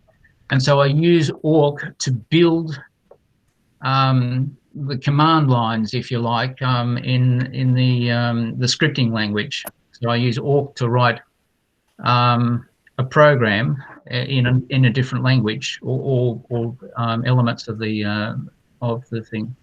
And so yes, I've got that going, and it's demonstrated as a proof of concept. And so every hour I take one MP3 recording for an hour, and I'm running the app that I'm using is quite happy to run simultaneously. It's what's known as a portable app in Windows, which means that you can actually have multiple instances of it. You can actually have multiple versions of the program. And just tonight, and I've now hit against the limit of it. So is there anyone here who has had particular experience of recording streaming internet radio, as they call it? Because that's what I'm using. What I'm using as my source. My objective someday is to get it that I've actually got an analog signal coming out of a radio receiver or tuner. And basically taking it from the air type transmission. But a week ago, it dawned on me that I could probably pull this thing off using the streaming radio from the ABC. Now, I haven't found it super reliable, but has anyone had experience, much experience with internet radio? No, not I. No. I think, well, ABC would be streaming everything, I guess. I've yeah. used it a little bit. For instance, having moved from Perth to here, I like the old 94.5 FM in Perth. So, every now and then I stream a bit of it. But I've never had a problem with it. It's what aspect are you wanting to ask about? Yeah, the problem I've had is that I've got an app that a Windows app that's a freebie that records streaming radio or internet radio. And what I have found is occasionally it fails to work and start recording, and so I think it's a buffering problem. Yeah. And I have sort of done a deal of reading out on that, and I'm just sort of not sure in practice how much these things are substandard. So what I'm finding, I've got 24 hours in the day, so I've got 24 recordings by 4. So what's that? 96 recordings I should have per day. I'm finding on average 2 or 3 will fail, and I was trying to diagnose why the hell they were failing, and I think I've come to the conclusion that by elimination that it's probably just that they're buffering things and these things happen. Yeah. What's your bit rate on the NBN? This is ADSL. Yeah. Okay. And so yeah, my download speed is something like about 5 megabits. Then I think if you're trying to record 4 or 5 channels coming over that, you're pushing it. Oh no. The total download with the 4 channels, I think they're 64 kilobits. Anyway, basically it adds up to about 320 bits per second. 320 kilobits a second. Yeah. But so it's not loading the machine. It's really not loading the link. But there's you could easily say pick up your mobile phone and make a call over the Wi-Fi, and those sort of things can actually easily put glitches into your recording process. One of the machines is not on Wi-Fi, and it's giving errors as well. So it's okay. Yeah. So anyway, I had a breakthrough. I'm not sure whether anyone's got any experience of a foundational piece of software called FFmpeg. It's one of the low-level but very capable pieces of software that a lot of people that runs from the command line and very, very strongly supported worldwide, sort of 6 monthly updates and that sort of stuff for the last 10 or 15 years. But it appears that that's what the foundation that a lot of people have put fancy skins on for graphic user interfaces. And anyway, I think I've found by looking at forums I know I have, just like today, I've found a way of connecting it to the ABC streams. And so it looks like I can use that in the way the app that I'm using at the moment. But further into the future, I suspect I'll be putting it on Linux and or Raspberry Pi. John, that's the short version. John, I think Kelvin Cording's done a lot of work with FFmpeg. Oh, really? Yeah, in the multimedia SIG. I'm a bit hazy about it. I know that I've had to use it at times. It's sitting there, but it's just something that gets called in at the time. But if you've got any questions, if he doesn't know, he can probably point you in the right direction. Yes, I think there are a few people in the club that I need to talk to, and also people who have got the experience with streaming. I think, David, you said that Hugh's pretty experienced in that sort of thing. No, not beyond what I've been learning necessarily with COVID-19. No, I thought you said that Hugh. I'm sorry, Hugh. I thought you said you. No. I'm not sure. I honestly don't know. He's sort of a bit of an IT waller, a little bit like Stephen. But I don't about specifically audio streaming. I have absolutely no idea. Well, we'll put it this way. I mean, in some ways, there's little difference between video and audio streaming, except the speed. Probably, yeah. And the FFmpeg is a piece of software that handles either. But yeah, anyway, the experience of broadcasting and streaming things. So, you know, I think there are a few people in the club who have that skill. So oh yeah, look, there's probably people tucked away in all sorts of corners that you necessarily don't know about, aren't there? Maybe if you would find the right group on Yammer and post on there, someone would come up with it. Yep. Yeah, well, I think the team that are dealing with the broadcast sessions from a monthly meeting and the like have got some real skill. Yeah, that too. Yes. Yep. Yes. Anyway, so that's going to set me on a path. So this is Mark 1. Is you know, proof of concept is working. Yep. And now I'll eventually try and migrate it off the Windows platform and probably onto perhaps a Linux platform in between, but eventually a Raspberry Pi. Because I want something that's just sitting on the corner, turned on 24/7.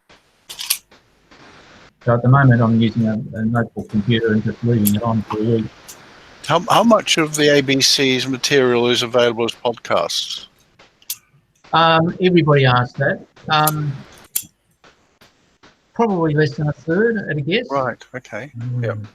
And certainly doesn't have full coverage of the ones that I'm interested in. Right. Since you mentioned that, a lot of the radio material is up there, similar to what people are used to with iView, which is basically time-shifted TV programs. Well, the time-shifted radio programs are pretty comprehensive. Let me think about that. In fact, they're approaching 100%, I would say. So pretty close to 100% of the ABC radio programs are available for up to a week from the right part on their website. Yep. Through their player. Most and probably only 20% of them are available for download as an MP3 or right. Okay. Yep. However, I'm sure people have come across a piece of software called JDownloader. A bit like iView Napa, which was the equivalent for TV shows, which I used for a while. Yeah. Okay.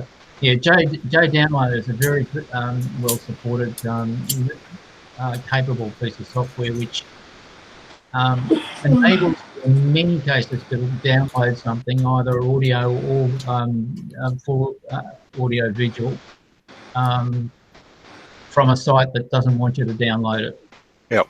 And so it crawls around the website target web page that you give it, and when it finds something, it offers to download it, and in most cases it can. Yeah. So I have been using that as well. Yep. For every action, there's an equal and opposite counteraction. Yeah. Yeah. Give up all ye hope, all ye who post here. Yes. Yeah. Okay, guys. Anyone else got anything? It's 10 to 8, 10 to 9. So we've done fairly well. We've lost a few people. While we're on the subject of audio, I can raise a little project that I finally got around to doing. Yep. About debate. I got sick of the problem that the desk was full of different headphones and microphones and cables that I'd be trying to repair old radios and old hi-fi equipment and whatever, and I'd plug in the first pair of headphones I could find and whatever. And I realised I had a couple of problems. One of them was that sometimes I'd do that, but and it would only work out of one side of the headphones. But the one that really bothered me was that I've got an I can old finish any time. Is it? Can I cause any problem? radio transceiver, and it's such a small Might size want that to the mute, Clive. speaker in it. Yeah. phone to connect with Yeah. the watch to put or something. He was wondering if you know it. I think I can find it. Yeah. Is it? Okay, so the problem was that this small handheld transceiver, when I picked up headphones and plugged it into the 3.5 mil socket to use, it turned the thing into transmit mode, and it started transmitting. Oh. Which was decidedly embarrassing. It made me pull the plug out very quickly. And this has been going on. I've tried it intermittently over the years. And I thought, well, there's too many of these things that I don't understand what's going on. It's time I looked up how 3.5 mil plugs are wired, and the 6 mil. To cut a long story short, what I've ended up finding is that there's something like about 4 different connections. There's the mono version of it, which is the 2-pole. There's the stereo version, which is the 3-pole. But then there's a 4-pole as well, which I hadn't been fully aware of. And this gave me the answer to the problem of operating the push-to-talk on the transceiver and turning it into transmit mode. The 4-pole is often used in mobile phones. And transceivers. In transceivers. Yeah, but you missed one, Laurie. You missed one. That's the one that Apple use, which is no connector at all, but you have to buy an Apple thing and all the Apple accessories to use it. Yeah, well, I Sorry. tried. So I looked up the way Apple usually wired their 3.5 mil plug, but they're 3-pole. But these 4-pole ones, the 4th pole is generally labelled as data. And what the problem was that this old transceiver was using the 4-pole, and I was putting in 3-pole. And what the 3-pole did was it grounded the data line. Yep. And grounding the data line put this thing into transmit mode. Yep.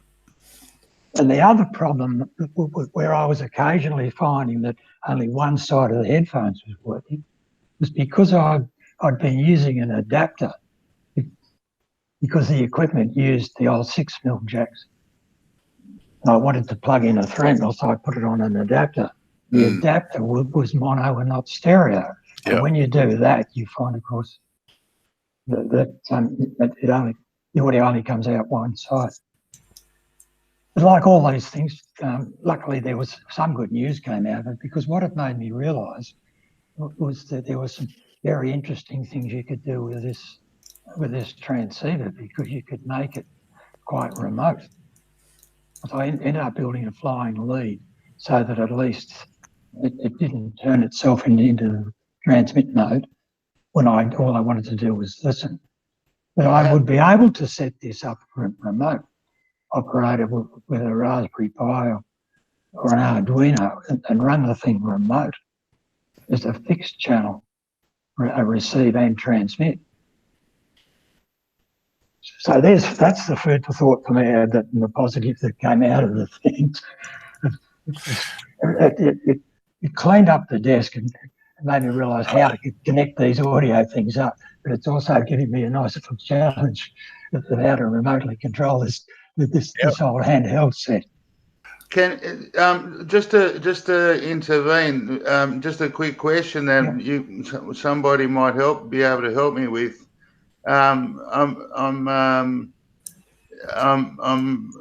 trying to send and receive files in which is specifically MMBasic using Xmodem.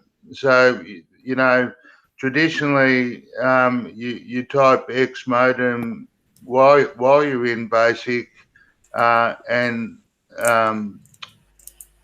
Xmodem send, I think it is, and the file name in inverted commas, and you go to, this is in teraterm, sorry, Terraterm free terminal software. Then you go to File and select Xmodem, send and receive, and it'll ask you for the file name. And supposedly when you hit enter, it's supposed to transfer that across. But I'm not getting much joy with the. I don't know if you heard of Jeff Graham. Oh yes, we had him presenting at the club at this group once. Yeah, well, he's really. Well, this came out quite some years ago, but it's the miniaturized version of the color Maximite. It's a black and white. It doesn't output in color. It's black and white. It's composite video, and he claims in his article that you can use Xmodem just like you would on any other computer, but it's nothing happens. I mean, like you actually something does happen because there's a delay for a while before the cursor goes back to the next line. But then you check and you find that there's no file. Nothing's been loaded. And I'm following his instructions in the article from Silicon Chip, and I only just was playing with that before I came to do this 7 o'clock meeting. But you know, it's early days yet. But I just thought if somebody's got some experience with Xmodem, what's the file? No experience in the last 20 years, but that's Xmodem, yeah. You're dealing with long file names or short ones? Because I will less than 8 characters, including the extension. Okay, fair enough. You know, like I try to keep the beginning of the file instead of TST instead of test.bas. Yeah. Yeah. Now that takes me out. Yeah. I must go, folks. So thank you very much, John. And, John. Thank Thanks, you, John. Yep. Yeah. Take care. Take care. Yep. No, I don't think I've ever really used Xmodem in anger. I might have fiddled with it once or twice and found it a bit difficult and just solved the problem another way. But what files are you trying to transfer from where to what? Oh, the first file was one that I created, just on using Terraterm because there's a mini USB connector on the board, the actual computer, and you can do everything there. But when you've finished debugging the code and you want to transfer it onto your PC so you don't have to type it all out again, I'm not getting any joy. Bill? Yeah. Okay. So, Bill, yeah. If you want to know anything about Xmodem in languages, I think you need to talk to Sean, because he would have a lot to do with this stuff from his work stuff. Okay. Okay, that's a good one. Thanks for that. I will, because I've been talking to him recently about other stuff. I'll pop him a question. I might not get a reply tonight, but yeah, thanks for that, Brian. The other thing is, Bill, with the MM Basic chip, there's a program available called MM Edit. Have you seen that? Yes. It's it's not terribly Flash, but it's a sort of IDE. So your file is always sitting in your PC until you're ready to squirt it into the board, into the chip. Okay. So the direction of travel is the opposite. Ah, okay. That's what I use. Yeah, we use with my device. I found his page. To because what happened last night when I finished building it. Luckily, all the surface mount was done in advance, so you just had to solder the headers, the crystal, and the push button. Yeah. And it's using a PIC 32MX. I can't remember the rest of it, but it's a 32-bit. 275 something. Yep. Yeah, and I couldn't get it going last night, and I didn't fully read the article. I just assumed to plug the mini USB in. That's supplying 5 volts to the whole lot, and it should work. And it was completely dead. I couldn't even get the LED to light up, and I was really frustrated. And anyway, to cut a long story short, you're supposed to apply 3.3 volts to it via either a separate supply or a low dropout voltage regulator, 5 volts in, 3.3 out. You can feed that 3.3 back into the board, and then it works fine. If you hold the button down before you apply 3.3 and then apply 3.3, release the button, the red LED will flash, which means it's ready to accept a new version of firmware.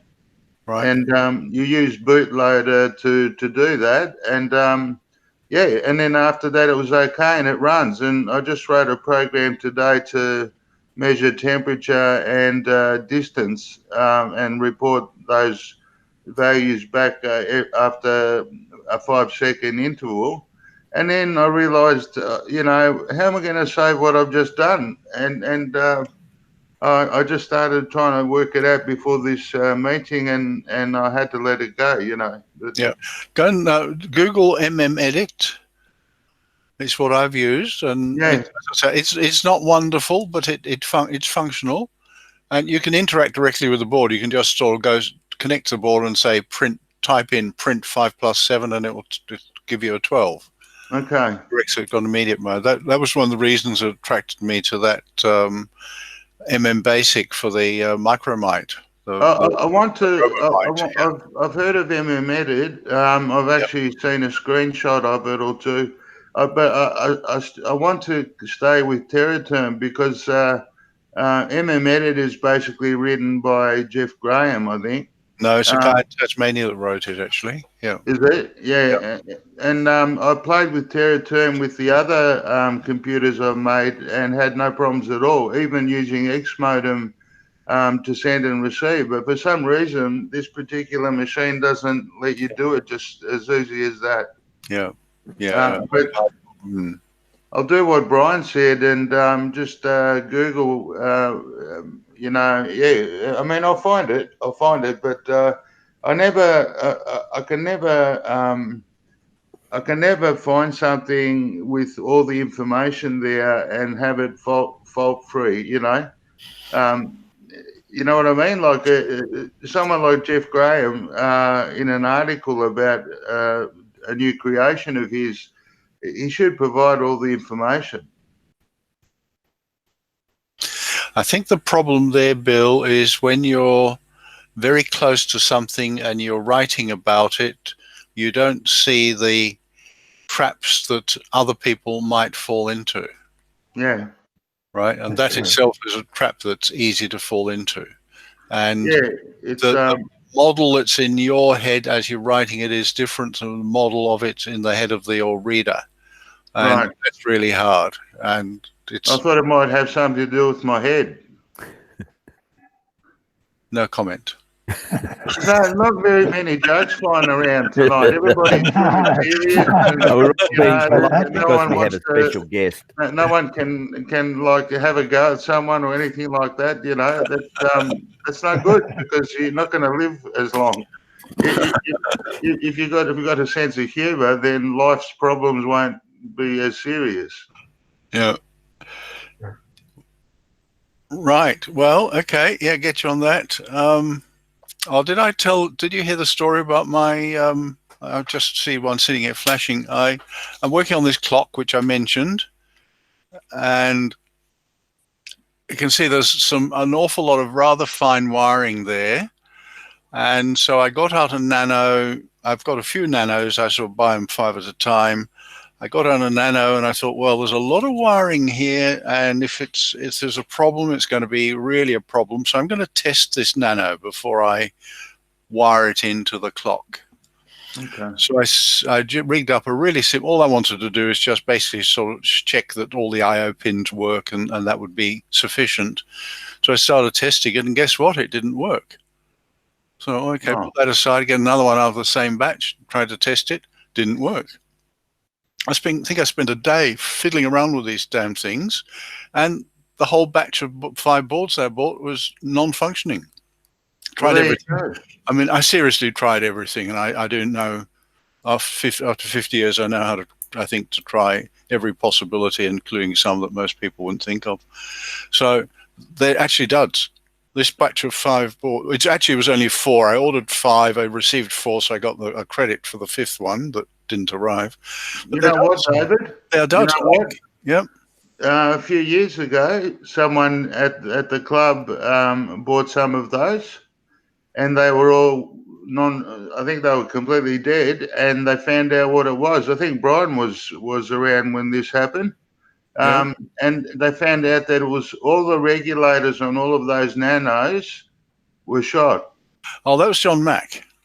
John Mack. John Macy. No, yeah. John Macy. Yeah, John Macy, yeah. Yeah. I'll check the 3.3 volt rail. That's easy enough to do, even on a surface mount board. But anyhow, long story short, so I've ordered another 5 from China. Actually, I've ordered 2 lots of 5, one from eBay and one from Banggood. But I ordered one at a higher price from a local supplier. So it would arrive fairly quickly. And that's the one that's in here, in the clock now. And of course, I tested that before I put it in there, and it's fine. So it'd be interesting to see what happens to the others when they arrive. The real-time clock that was originally supplied in the Micro Kenback 1 was faulty as well. Right. And yeah, it does happen. It does happen. Oh, look, these are dodgy. These are clearly dodgy. And when the one that I ordered locally, when it arrived, it took a long time before I could spot the difference between it and one of the dodgy ones. But there is a slight difference that the dodgy ones actually have got a crystal next to the USB adapter converter chip, and the OK one, the only one I've got now that's functioning that I can use, doesn't have a crystal next to the USB adapter chip, so it must be a more modern version of the USB chip that doesn't need a crystal, something like that. I'm not bothering to go deeply into it. I've got several others, but I've soldered pins into them. They're not usable in that board. So the pins will probably be more valuable than the actual board. But I'll move my camera a little bit, and you might be able to see this. I make these little 3D printed things that hold a breadboard and the nano. Can you see that? I can't see my own. Oh, yeah, yep. Can't see my own camera, of course. And so I saw the pins sticking the opposite way to what most people do, because I don't like sticking those big square pins into breadboards, because they're not good for breadboards. They damage them. So I avoid putting the 25 thou pins into breadboards. Okay, I gotcha. Yeah, you mean because it enlarges the hole? It always enlarges the contacts, and the breadboards I've got are really nasty, cheap ones I bought for the RoboMite project anyhow. You know those leads that you're using, which basically everybody's using on those breadboards. You got to be careful with those, because there's a rubber film sometimes over the tip. When you get a new batch of them, you have that. Okay. No, not that. The pin, the male side. Yeah, that's the Oh, okay, yeah.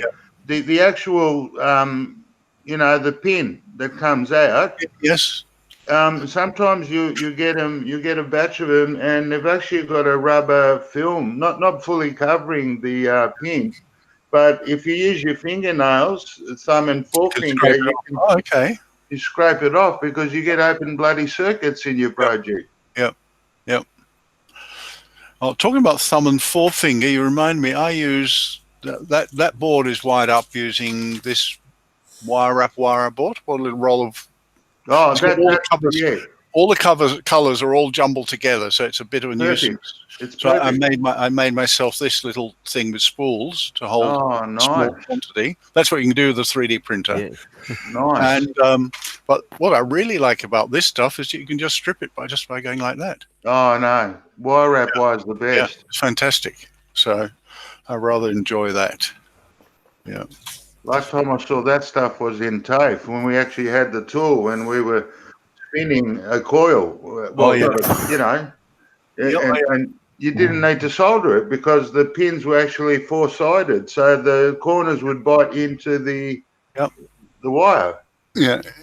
Oh yes, that was a big thing in the 60s and 70s. Whole computers were built like that with wire wrap wire. Yeah. Yep. All right. It's very fast. Sorry. Sorry, Brad. Had a fault in them. They would work for a while, and then have the corners, if the tool was being used, or what would sometimes happen, the contacts on the go high resistance, and then you'd lose contact. With wire wrap? Wow. Yes. Because you've got 5 turns around there. You've got 20 points of contact. Yeah, and they get a slight resistance if they're done properly, but if the tool is slightly worn, like you're looking in, say, like a production version where the tool has been used for maybe 10 to 20,000 connections, they do tend to wear. There's no feeling. They're fine when they're brand new, but after they've been working for a while, they go open circuit. They go high resistance, not exactly open circuit build, but they go very high resistance. And the standard trick for them is to go and solder them all. Yeah,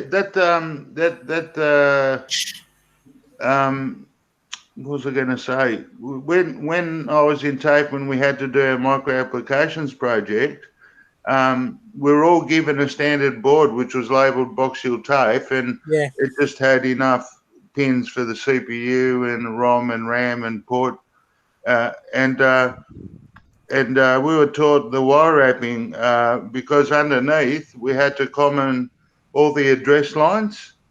In this case, 16 address lines from device to device, and again for the data lines from device to device, because they're all the same. And we would lose marks if we didn't use one colour for address and one colour for data.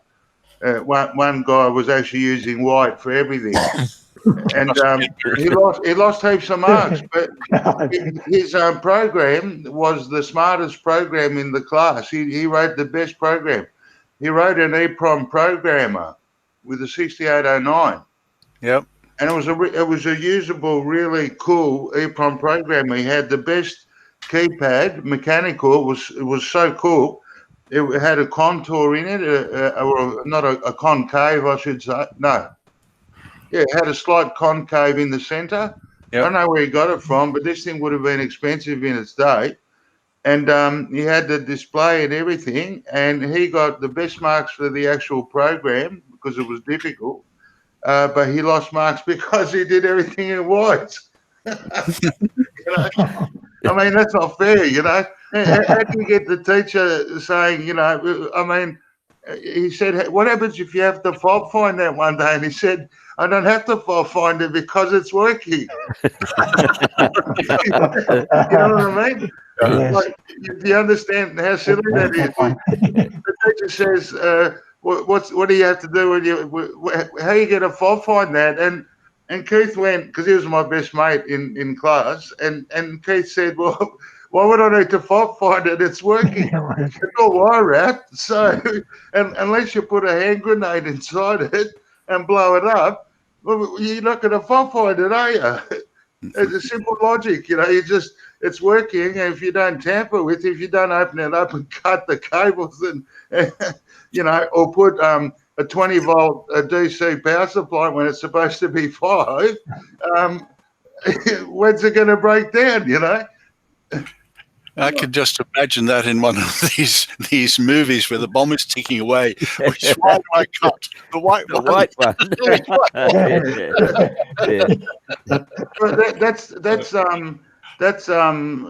is that the same odds with Two Up? You know, when it's an Australian game, I think it's illegal. Where Except they on throw. Anzac Day. Yeah. Is there 2 coins that they throw up in the Yeah. air? Yeah. That's not 50-50, is it? No. No, That's more one like in four. Yeah. No, 1 in because 4. somebody takes a cut off the top. And somebody takes a cut off the top. Of course. And if you don't give him that cut off the top, what happens? He doesn't tell you when the police are coming. You go, or you go for a swim in the Yarra. Yeah. You go for you go for a dive in the Yarra and you don't come back. Oh my God, it's terrible. I don't know what to say. I'm sorry. Because it's too serious tonight. I wanted to throw in my session of but I didn't make any of you laugh, so I'm getting very depressed now. Oh, we've just laughed. Bill, the thing about the white wires is not the guy that designed it. It's the poor guy 2 years down the track who has to debug it because some components failed.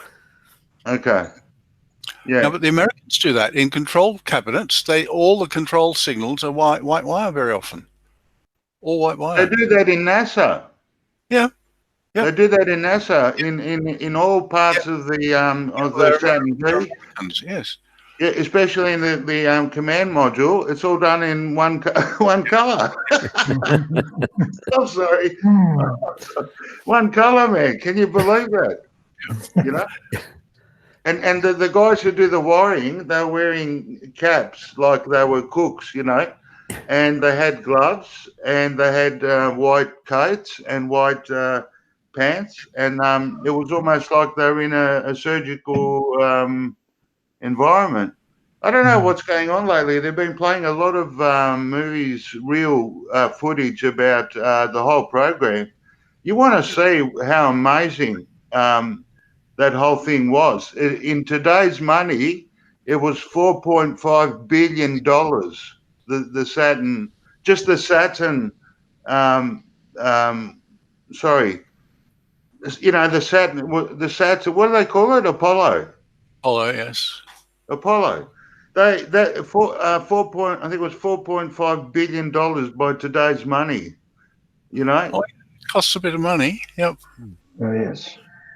And there was one. You know, they did the first test in the command module on the top of the rocket, just to test everything just concerning the command module. And the bloody idiots, they put the hatch bolted from the outside. And they had 100% oxygen-rich environment within, and one faulty piece of wiring behind the panel on some switch ignited the oxygen, right? And they actually replayed the actual recording of what they were saying and screaming and everything before it was too late. And it took them 2 hours to remove the bodies from the command module. Everything, they showed photos, everything was just black. The only things that you could recognize the original position of and what they were for was the 2 massive rods that went from the bottom up to where they actually had to go through and then take their seats in the command module. Everything else was just molten. Can you imagine the temperature in there? Just 100% oxygen. Yeah, wouldn't have been pleasant. Mm-hmm. Yeah. No. Not nice. Can't remember John. I think it was John Grisham. I remember his last name. John Grisham was telling them constantly. I think he had an engineering background, and he was telling them every step of the way that what they're doing, they're cutting corners. And they're doing this and they're doing that wrong, and then sure enough, he was burnt alive with the other 2 guys. Yeah, there's a bit of corner cutting in NASA too, and administrators making engineering decisions is the worst one. That was the same with Fukushima. It was the accountants that were making the decisions. Yeah. Not terrible. Not good. It's not good. No. And which one was it? The first one when three together took off was actually no. I'm sorry. The first time they had the lunar module land on the moon, they really didn't know what would happen because there was no way to test fully what would happen. You know what I mean? When this thing hit the moon's surface, they would say. What I'm saying is all this stuff, right? When you added it all up, you'd have to be pretty insane to be one of the astronauts because. That's why they got test pilots because they were the only guys that were stupid enough. Absolutely. Yeah. They're all test pilots. So, we Neil Armstrong, they had a contraption which was supposed to teach them how to fly the lunar module on the moon, and all it was, it had an engine in the middle with a massive nozzle, like on a normal rocket, and apparently it was a death trap. And they proved it because they were showing footage of him taking off in this thing, and everything's going okay, and he's going a bit higher, and then he's trying to pitch in a certain direction, and the thing goes virtually 90 degrees, and realising that there's not much it can do there to get out of that position, he ejects, and he ejected. First, he ejected sideways. Yep. Right, and then somehow it went up, and guess what happened? The chute's open. This thing crashed on the ground, flames galore, and guess what happens? He's about to go into this massive inferno, and there's nothing he can do about it. They didn't have strings on the parachutes in those days, so he's like, and they caught him in the lunchroom, right? And guys asked him about it, and they reckon he said something that was like it didn't even happen. Part of a day's work. Yeah, they reckon he was so cool-headed. That's why they made him commander of the mission to first man on the moon, because he was so cool. He was like something that nearly killed him. He's in the lunchroom like fucking nothing happened, Yeah. I mean, just imagine you're 30 seconds from countdown from landing, and you suddenly get an error 1201 popping up on your screen. Yeah, and that's what happened. Yeah, and then they quickly worked out that it was they had to quickly debug it and work out that it was something they could ignore. Yep. Is that right? Bill, go and have a look at some of these air museums. So some of the contraptions that early aviators flew in, where you were straddling the pistons and the cylinders and that bits of wire around you. Talk about risk-taking. And the same applies to early cars. You look at some of the early racing cars. Guys were straddling differentials and the gearboxes. The no roll bar, the roll bar came after probably one guy died, or maybe 50. Yeah, or got incinerated. Yeah, we saw a documentary the other day. It was about the race to fly from England to Australia. It was won by I've forgotten who it was now, and it was in 1919. Now the Wright brothers was 1903, so it was 16 years only from the first flying kite at Kitty Hawk to an aircraft that it took a few hops and it took a bit of improvisation and a bit of sealing wax and string and glue to get the thing there, but it got there. 16 years. It's pretty remarkable. That's not much. I guess it took a war to accelerate that development as well. It wouldn't have been as fast without the war. But, I mean, even 16 years later, they were talking about different brands and different models. So there was already companies that sprung up and they were making these infernal machines. Do you know, David, about with the Concorde, right? That apparently was very popular with business people. Yep. What was the official time from London to New York? I forget. I think it was only 3 or 4 hours, wasn't it? Yeah, the 7 hours became why did they scrap it when there was that accident? There was some debris on the runway and it went through the wing or something. Why didn't they just put that down to bad? Yeah, they should have had. It was more than that, Bill. The problem was they were uneconomic. Yep. They cost far too much Yeah. to run, and they got canned as a result. Yeah, it was Great pity. Yeah. Great pity. Yeah. What did that have a special type of fuel in it, or was it just normal? No, use normal fuel. Didn't normal avgas, did? Yeah. No, jet fuel. JP4, I think it's called.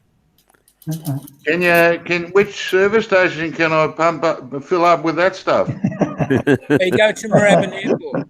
Yeah, you just pick the premium Bowser, not the regular cheap scum one. That's all.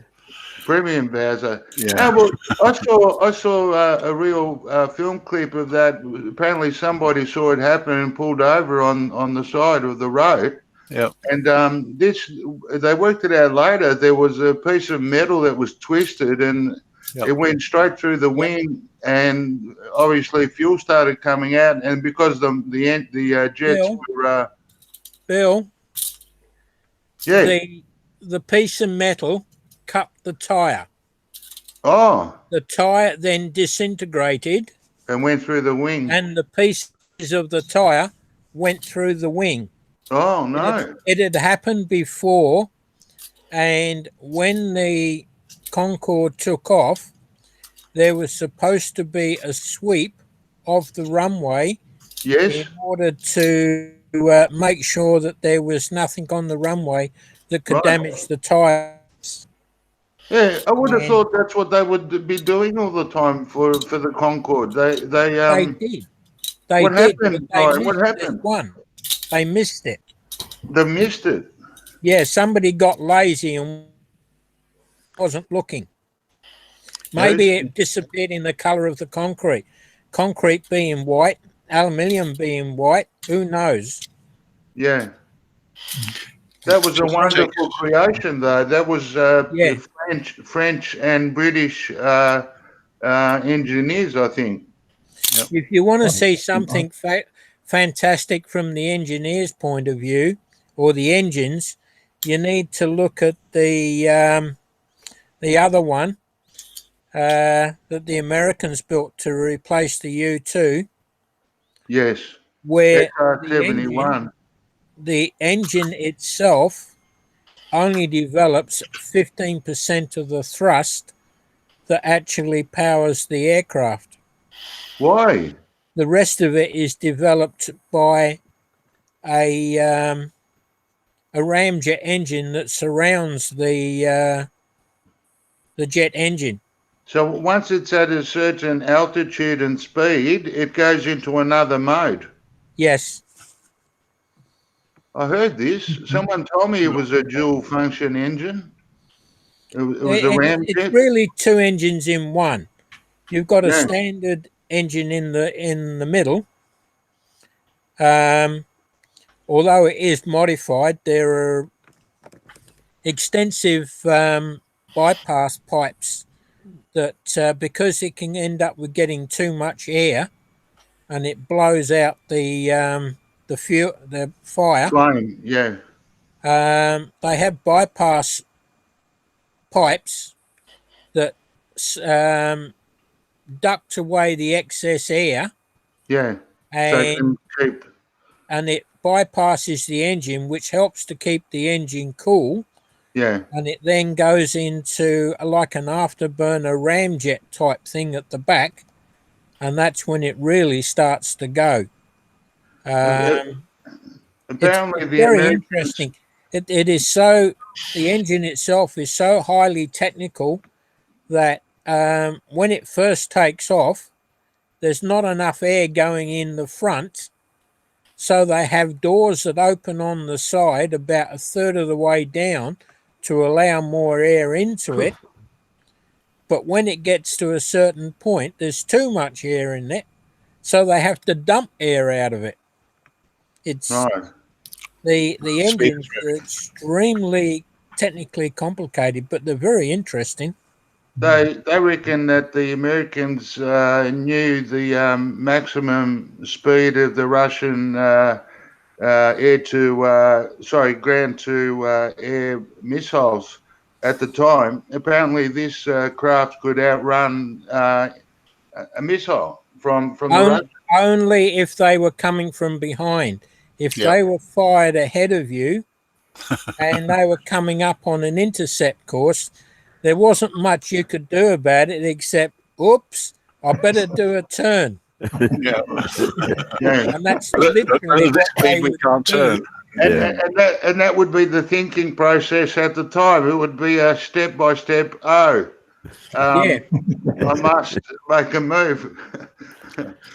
Apparently, the rockets that they were firing at it were so big that one of the pilots that I read a report from said they looked like flying telephone poles because they were so big and so long. Good Russian engineering, da. That's right. Yeah, They weren't these rockets, Something like that. these missiles that they were firing up at the plane. They weren't little ones. Apparently, they were bloody great big fat things that were about. You got to look at this. During the space race. You got to look at the space during the space race. The Russians, the Americans had like 5 engines underneath on a tower arrangement, and the Russians said, "No, we'll do it this way." And they had like monster rockets, man. You know that like. Their engine when their rockets went off, like the Saturn V was like, you could see it was like, man, that's really big. I reckon the Russians, and they had big time accidents that they managed to keep secret until recently. They showed real footage of one of those massive rockets going up and then going on an angle. And then just slow motion down, and you should have seen how far that went. When all of that was detonating, you should have seen the fireball. It was so big. It was so big. It was so big. Bill, the Russian rockets were extremely advanced. They were so advanced that they were developing 40% more thrust for the size and the amount of fuel that they were consuming. That's Russian. That's definitely Russian. The Russians' engines were better. And the Americans heard about this and didn't believe it. And it was only after the fall of the wall and some of the private contractors went over there and they were told about these engines and they bought them and they used them in their rockets and they didn't believe. So the Russians actually showed them the engines, test fired one, and that's when they realized the Russians weren't bullshitting. These things really were far more advanced and far more efficient.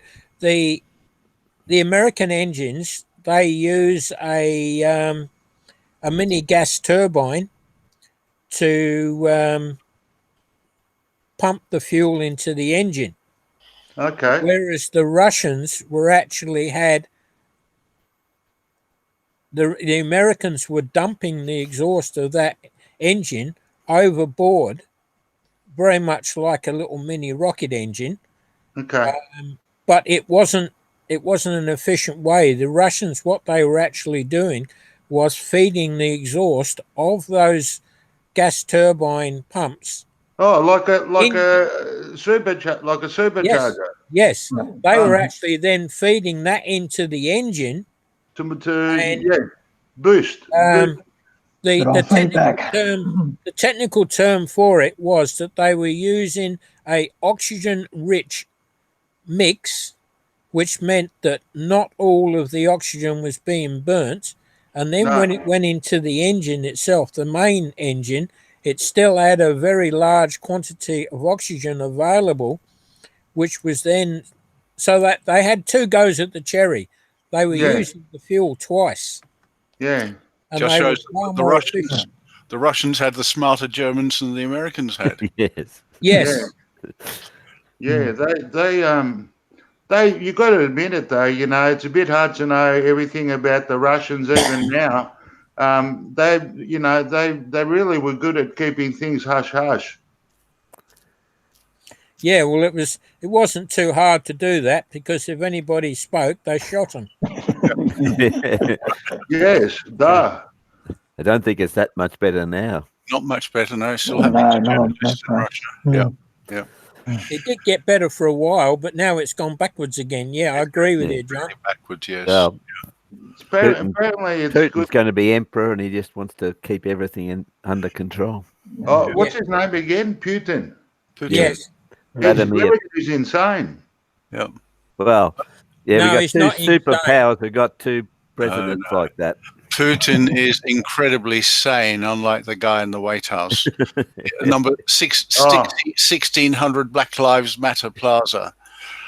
Oh, that's terrible. Yeah, I know. That's not funny at all. I don't think Trump is insane, but I think he's got a bloody big ego. No, actually, I think he's crazy. His mouth shut. No, he's just got a big ego. No, he's crazy, and he's cunning as a fox. He knows what he's cunning doing. He knows exactly what he's doing. Underneath it. Yeah. And he knows who's going to back him, no matter how outrageous his comments are. David, what do you know? Would you know if somebody like him, right, was becoming very threatening, like for the world peace or something, or even just for America? How would they deal with that? Would they be able to make him stand down or something? What can they do? Can they do anything? That's really hard to answer, Bill. I believe, Bill, I believe the military keep his hands off the off the trigger for the military, the atomic weapons. Boom. Yeah. Okay. That's what I think too. Yeah. Now I can sleep tonight. Yeah. I think the final check and balance in America is almost the opposite to what happens in many other countries. The military will in the end stop him rather than support him. Okay. I think they got Colin Powell coming out and just blatantly saying, "I'm not going to endorse this guy. I'm going to endorse the guy from the other party." Yes. And so many of the top people now, even in his own party, are coming out and saying enough already. It happened to Nixon to a degree as well. Nixon wanted to invade, was it Venezuela or one of those South American countries? Yes. And it was total folly. And the general said, "No, not going to happen, buddy." They basically, I think they just ignored his orders. Okay. He was frothing at the mouth and thumping the table, I think, and they just ignored it. And I think the same will happen with, if it came to that sort of showdown, I think that's what would happen.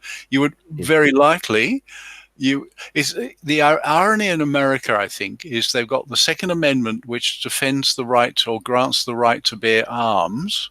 Yes. The purpose of that being that they can oppose a regime that is going overboard. The irony is that the very people who, on the whole, support that regime are also coincides with the very people who have the guns. Yeah. Okay. So I could almost see a scenario developing where the nutters with the guns are up against the army. No, but the army would obliterate them. Oh yeah, but it's a sort of irony. It would be the like a civil war. It would be the wrong way around. Yeah. It would be the government, the official powers opposing the unofficial powers, as it were. Just sort of the wrong way around. But they're very careful about that, David, to make sure that the masses. Well, I mean, that most of the people in America are maybe not very happy, but I think they go to a lot of trouble to make sure that most people are reasonably happy. I think people are not taking Donald Trump very seriously. I mean, I think everybody's seen that in my book, he's crazy. Oh, he is. Yeah, He's crazy. He's crazy and cunning. I mean, same. Adolf Hitler was the same. He was mad, no doubt about it, but he was very, very cunning. And Donald Trump used to have Adolf Hitler's "How to Do It" manual in his bedside table. No. Yeah. Yes. Yeah, his first one. My God. He had that in the drawer in his bedside table. He was not Mein Kampf, but the other sort of "How to Become a Dictator in 7 Easy Steps." Oh, you're kidding. I thought oh, you're kidding. Yep, absolutely. Yeah, this is getting too depressing. Yeah. I think I'll have to go. Still sitting there. I just realised something. Bruce has got the microphone. Yeah. I just recognised who you are, Bruce. He's muted. Yeah, haven't seen Bruce for a long while. Hang on. Can I just turn your lights on, Bruce? Can I just say something before I go? Last time I saw Bruce, he had a white beard. That's why I just recognised him now. Oh, I just recognised you, Bruce. The last time I saw you was at the club and you had a beard. Is that right? Yeah. No, your mic's not working, Bruce. Not working. Before I go, can I just say something, please? Yeah, Yes. Iqbal, thank you for joining us and giving us your ideas. You've obviously got a bright future, and I would love to see you participating in any of these things when you feel you want to. Yeah. And any of us can do anything to help you. I'd really like to do that. Yep. Thank you. So much. Yep. Thank you so much. I really enjoyed Definitely. talking with everyone. Yep. And guys, Okay, guys. I have I to think go it's too, but I'd like to also Very say good. thank you to Iqbal and all the very best with your future. You've got an exciting future ahead of you too. There are many options, but you're starting the right way. Remain inquisitive and interested and challenged. Good luck. Yeah. I'm sure he will. Thank you so much. Okay, guys. Thanks. I must be on my line now. All right, mate. Thanks a lot for Thanks, coming. Larry. Yep. It's been very good. Take care. Take Bye. care. Okay. All right, And it's ice cream time, I reckon. So, well, okay, that worked out very different to what I expected, but it worked out pretty well, I think. So thank you, Iqbal, for coming along. Yeah, thanks, mate. That We was will- very good. Of course, Thank we you will so much. stay in touch. I learned so many things today. You're going to be thinking about this for 24 hours at least, I'm sure. Yeah, I'm totally. sorry that you don't sort of have more people close to hand who share your interests. That's sort of a bit sad, but you still do you get out and socialize? Yeah, totally, but not now, of course. Oh, well, no, that's right. Yeah. Okay, well, you take care. We will stay in touch one way or another. We've got each other's email addresses and, yep, so definitely. Okay, well, I'm off to have some ice cream. Bye. Oh, okay. Bye-bye. I'm Bye. also going off Bye, now. guys. Thank you so much. No worries, mate. Welcome. And thank you. Okay, bye. Okay, bye, Bye-bye. guys.